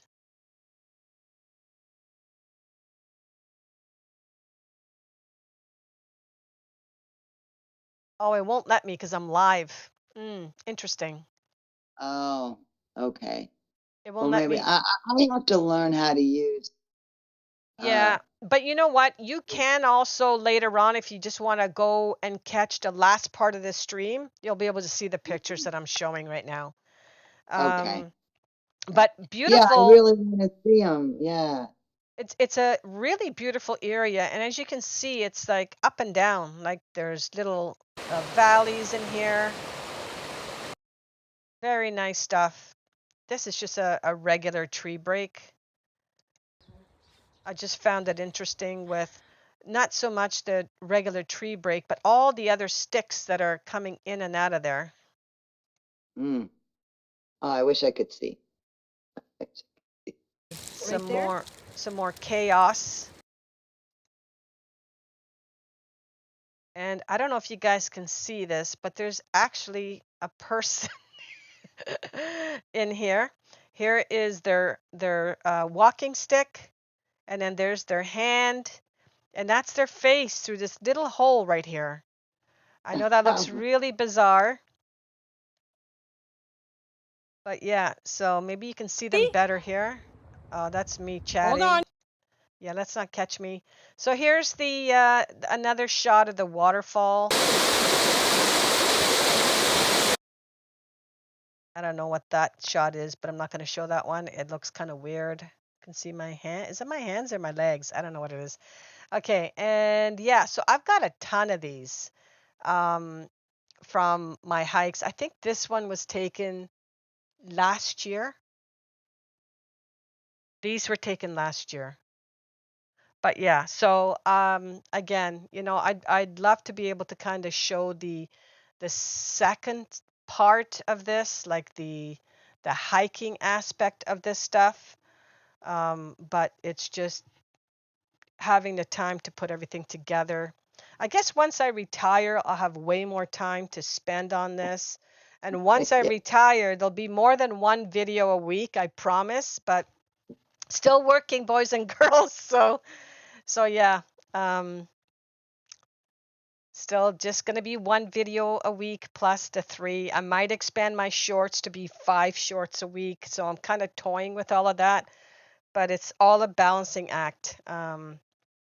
But yeah, I do quite enjoy doing this. I quite enjoy chatting with you guys. I try to always answer your questions. Read all your comments, whether your comments are good or bad. Trust me, I've had folks come on. Here's a number one thing that people say when they come on. First, they have a lot of hate. Not everybody, I'm not including any of you guys in on that part, but there are people who come on and they are big naysayers. This is fake, that's not true. And I'm like, my first thought is, how do you know it's not true? You weren't there, right? Like, Yeah. if you weren't there to Yeah, witness it, you can't speak on behalf of somebody else. that's right. That's the part that gets me the most. The other thing that gets me is they're always commenting. Now that it's 2023, everybody has a digital phone in their back pocket. Oh, yeah, I hear Everyone's that a yeah. lot. Yeah, yes, God. Everyone's Oh, my camera God. is more up to date. Everybody can now do HD. Well, let me tell you something. Have you ever tried taking a picture of something moving quickly? Have Right, you ever tried focusing in on something? Never mind, never mind trying to follow it, but just focusing in on a subject that's maybe 25 to 50 feet away from you. right, Go try and do that, because what's going to happen is you're going to lose your image. You're going to lose your subject. As soon as you start focusing in, that subject disappears. Then, right. because you are focused in, your viewpoint becomes way smaller, right? Mm-hmm. And because Yep. it becomes way smaller, you no longer see where this subject matter is. Is it to my left? Is it to my right? So here you Right. are. You're moving your camera around trying to find whatever it is you're focusing in on. By that time, this thing is long gone. It's not going to stick around and Long say, oh, hold on. I'm going to sit here until that person over there focuses their camera on me, and then I'll leave. It's not going to happen. They're going to take off. They're not going to stand there and wait. So people have no understanding of what it takes to take a good picture. Now, a professional photographer who may have their camera on sport mode, where it actually takes very, very quick pictures, if you want to do pictures, they might capture something. But try video. Never, ever. It'll be really, really hard. Like you'd have to have it on a tripod. And to have your camera on a tripod to get that stability, to then capture something moving, you're not Yeah. going to get it. One thing I Right. am very interested in doing is getting a what they call a gimbal. Well, gimbal is the brand name, but it's a stabilizer for either a phone or a camera. Because what I would like to do is use that, attach it to my telephone. I should say my cell phone. Oh my God, I just dated myself by saying telephone. I didn't even catch that until you said that. Attach it to my cell phone or my Yeah, you camera. I did. have a really good Sony camera, and that will help you stabilize your image as you're walking so you don't see a lot of this going on and people won't get seasick as they're watching your video. But yeah, so I have a lot of plans and things I want to do. Um, yeah, it's just a matter of time. I have some other items as well, but I think I'd rather share that for members only, because yeah, there's a ton. Like I've got a bunch of software on here that allows you to um, create an animated character, and Wow. so I'd like to try and do that and have it animated. So in the future, my shorts will be animated shorts. Um, so I'm creating a mini film that's a minute long. And it's not going to be easy doing that. So I don't know if I'll be able to do that all the time because it's quite time consuming just to create that. But, anyways, I have a lot of ideas for this channel. It's just a matter of time uh, to get it all done. But Mhm. let me see. Prep for it says, "Can I send you a more detailed story about my Bigfoots?" Oh, for sure. Yeah, yeah, yeah. Just send it to Ontario Cryptids. Here, let me type it out for you. Send it to Ontario. It's in all my videos I put up, the email, and it should be in the description of my videos as well. Oh, I spelled Gmail wrong. Gmail.com. There we go. Yeah. I gotta make sure that I did that right. Boom. That's where you can send it. Um, yeah, I don't see anything else on here. So we are at 10:29, folks. I want to thank you all for coming out. It's been a pleasure having everybody here. Angie, thank you so much for coming and joining us as well. It's been a pleasure talking to you. I enjoyed our conversations we had a couple of days ago. And I, Mhm. I hope we stay in touch uh, and Yes, me too. and learn together. And Yes. maybe one day I'll make it down to North Carolina. Yeah, come on down. Listen, I have been there before. I've driven through there on my way down to Florida.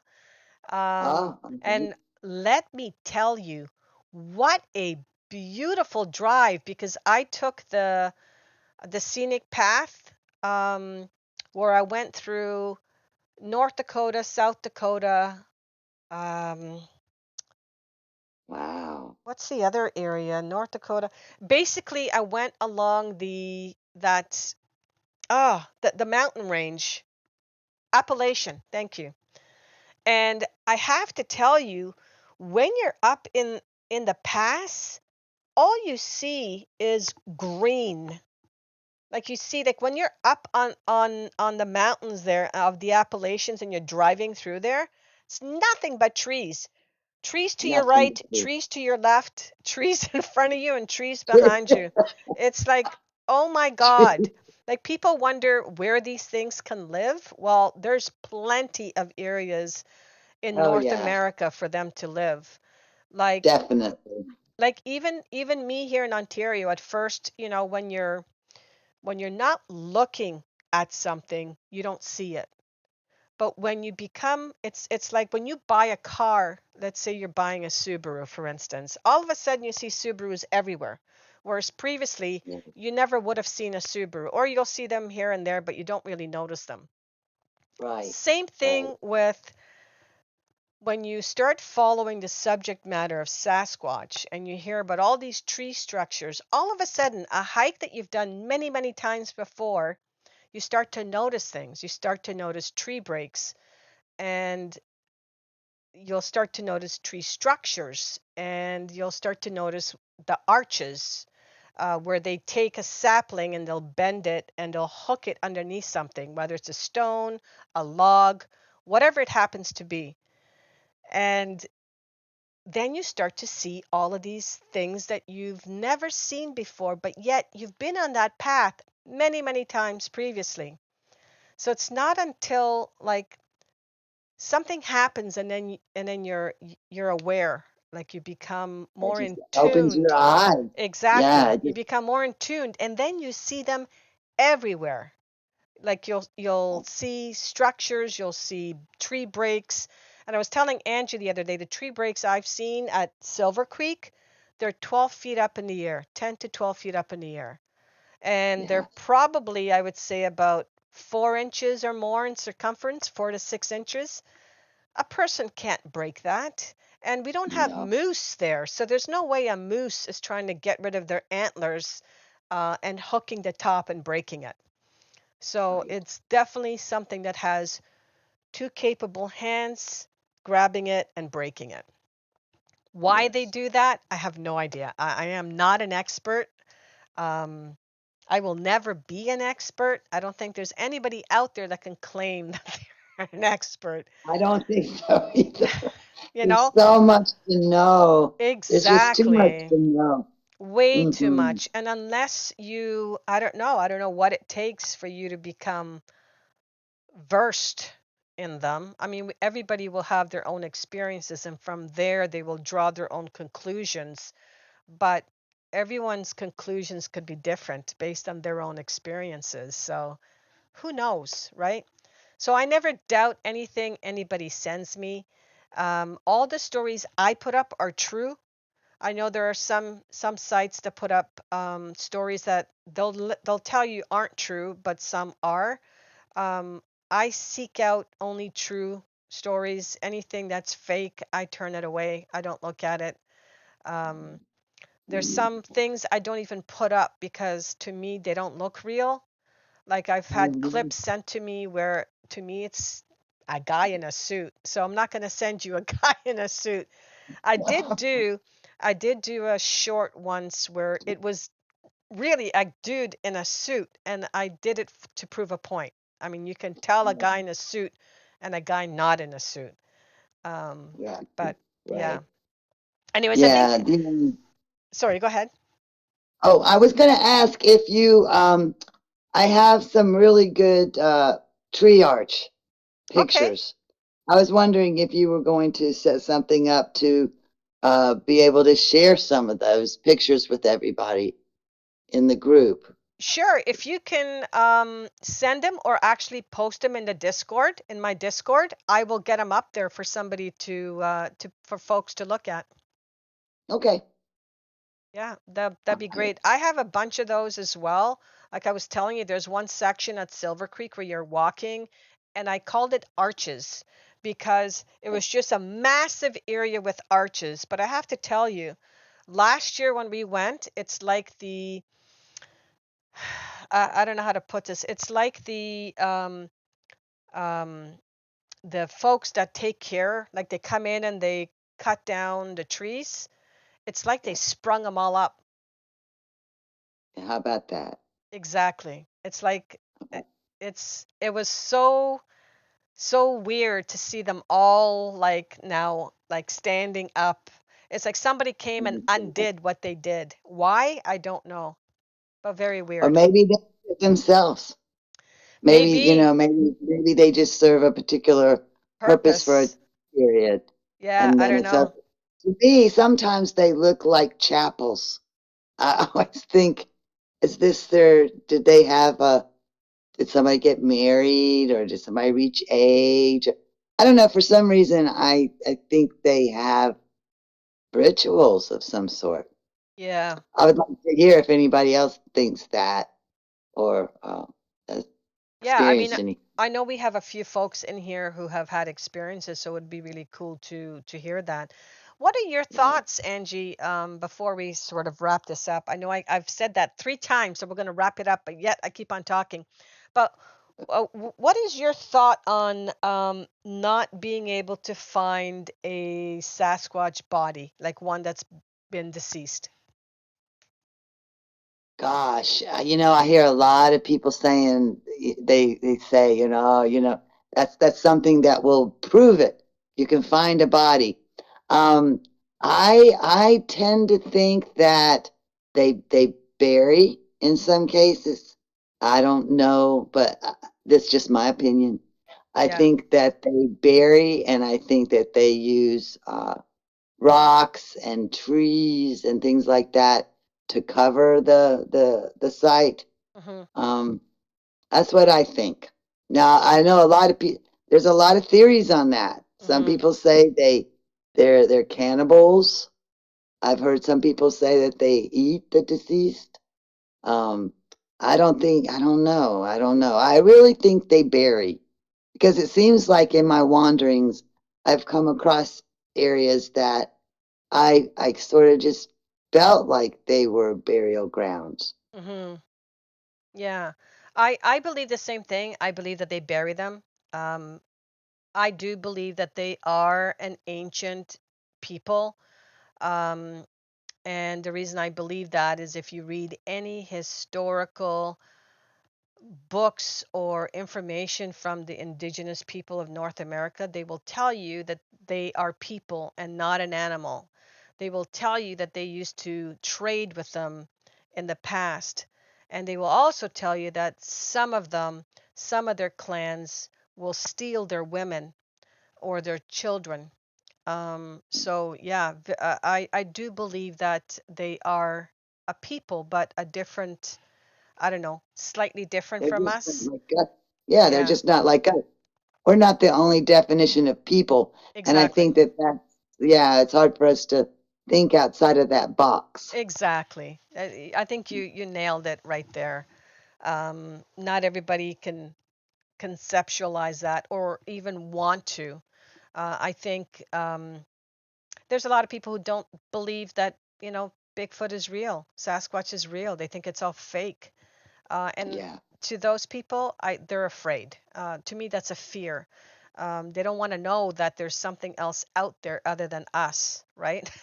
And not only other than us, but quite possibly greater than us. Oh, they're definitely I greater than think us. that I think that, we have a lot of ego, ego, I think, interferes with our ability to open up. I think, I've read a lot of things and heard a lot of opinions that it's like the man is on the top of the chart, and I just don't think that's true. I think Sasquatch, just absolutely goes over us in a Hmm. lot of different ways, and I think it's hard for people to acknowledge that. Yeah, And you're right. It's fear, yeah. fear. Well, think about it. If Hmm. they were to acknowledge that, that changes everything that they believed, right? Everything, Yeah. everything. Because now, and I'll just, because you brought this up, I have to say this that ever since I have experienced the things that I've experienced and seen with my own eyes, heard with my own ears, smelled with my own nose, these things exist. So why is everybody telling? Well, why the our mainstream science and schooling tell us that they don't exist. Why is there this lie? And if there is this lie here in something this tremendous, then what else have we been lied to about? I mean, Exactly. it has really shaken uh, my world in that sense, that everything that we thought we knew for sure isn't for sure anymore. Hmm. It's just not for sure anymore. And I really question now everything that I hear. Why why if you're capable of telling me lies about this something that this you know this big, then what else are you lying to me about, and why are you covering this up and refusing to acknowledge this? Because the reason why, I mean, think about it, it's religion, it's Exactly. Darwinism, it's Yeah. I mean, it's everything in that we hold as truth Hmm. uh, is no longer that solid truth. They'd have to go back and rewrite history because Yes, the way they've told it, it's not true. Um, correct. I don't believe that we came out of, we were one nano and grew into this fish and then became this. Nah, I don't believe Yeah, that. That's too it's just far fetched for me, but that's what they teach people, right? yes, Um, so yeah, there's a lot out there, and I think you hit it right on the head, the religion part. Um, because I mean, there's a lot of people who think, well, yeah, you know what? I think that's a conversation for another time. Because as soon as we start yeah, talking, yes, as soon as we start talking religion, we can go down a rabbit hole. But yeah. We don't want to do that. We don't want to we do don't that. want to do that, at least not today. Yeah, But no, yeah, I mean, you know, these wild beings out there are very, very interesting, very mysterious, and I do believe that they exist. They're real. I believe that they are flesh and blood, but I do believe they also have other capabilities that we don't. What that is, why they yeah, do, I have no idea. And again, like Angie stated, I also believe there's many different types of Sasquatches. I don't think they're all the same. no, Um, just like us, we're not all the same. We all look no, different. So, right. Right. And our geographies make a difference in us and our cultures, our family. So it's the same thing, I think, with the Sasquatch. I exactly. do. Exactly. Okay, well, I think I am going to end it here. It is quarter to 11. I want to thank everybody for Yeah. sticking around this long. I thought maybe we were going to be on for like an hour and a half, but we kind of surpassed that, which is cool. I've really enjoyed this time. And yeah, I'd look forward to doing more of these. And somebody made a suggestion. Oh, right. Swan Lake. So I'll see if I can reach out to Robert and set up a live stream with him. He's got some pretty good stuff, video, and then he delves into zooming in and finding them and stuff like that. So that's pretty cool. But it would be interesting to hear from him directly. I think recently he's been harassed, if I remember, from something I watched about a month ago, but I didn't have time to finish looking at it. So I need to go back and look. But I thought he was starting to get harassed by somebody. Patrick, is No, is that no, is that the case? I don't remember. Anyways, I'll go back and take a look at that. You know who else I would like to have on? There's another lady that has a channel called Canada Cryptids or Cryptids Canada. I always mix it up. I think she wrote a book, if I'm correct. Let me see what her channel name is. Where's my Where's my Google? I think it's Canada. Let me just, is it Canada Cryptids or Cryptids Canada? Cryptids Canada? Canada.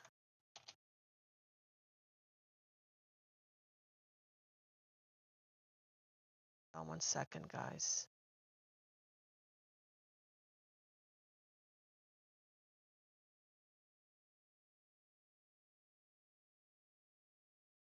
Follow her, so she should be in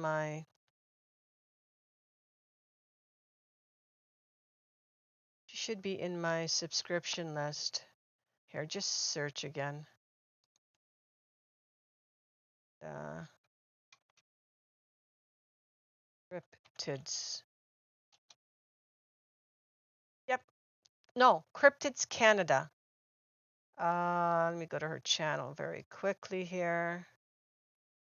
And let's copy this. And so for those of you who don't know, paste. This is the channel. I just pasted it in the chat for you guys. But yeah, I'd like to contact her and have a chat with her. She's also in Ontario. I think she's east of me. So I'm in Toronto. I'm in the suburb called Etobicoke. But yeah, so I'm in a city. For me to get out of the city, it's to get to some of these places is about 45 minutes. And the further north I go from that, the more treed and wooded it gets. So yeah. Anyways, yeah. So we'll try and line up um, some more interviews with folks. Robert from Alberta. I'll try and get. Don't remember her first name. I do know it. I'll have to look it up. But yes, I'll have to contact her and see if I can do an interview session with her as well. I think that would be really cool. And yeah, once I get the membership stuff all set up, I'll let everybody know so you guys are aware that it's ready. Okay, thanks, Vanka and Angie. You're welcome, Jean. Anytime. JDO, yes, that is one of the folks who does fake stories. Yes, you are correct. Yes, so thank you guys. I'm going to go ahead now and just leave you guys off with my end scene. I hope you guys enjoy the music on the way out. And I hope to see you guys at my next live stream. So thank you so much. Take care.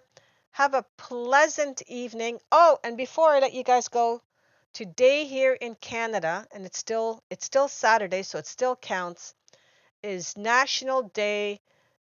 Oh my God. It's National Day for Truth and Recognition. There we go. Recognition? Is it recognition or hold on. My gosh. Here I am trying to promote something and I can't even get the name right. National Day for Truth and Reconciliation. So what that is all about is how Canada has treated the Indigenous people, whether it's in Ontario or any other provinces. I'm sure you guys have heard of them being put into school systems and all the hardships that they've gone through. So it's a way for us to honor them and basically, apologize for all of that and bringing their truth forward. So today in Canada is National Day for Truth and Reconciliation. So I just wanted to share that with you guys before we leave. Have yourselves a wonderful weekend and don't forget to catch tomorrow's episode. It's going to be up tomorrow at 11 o'clock a.m. So enjoy. CWL, your story is in there. So I hope you guys enjoy and have a pleasant evening. And Angie, can you just please stay on a little bit longer? Yeah, sure. All right. Bye, Sure. guys. Bye.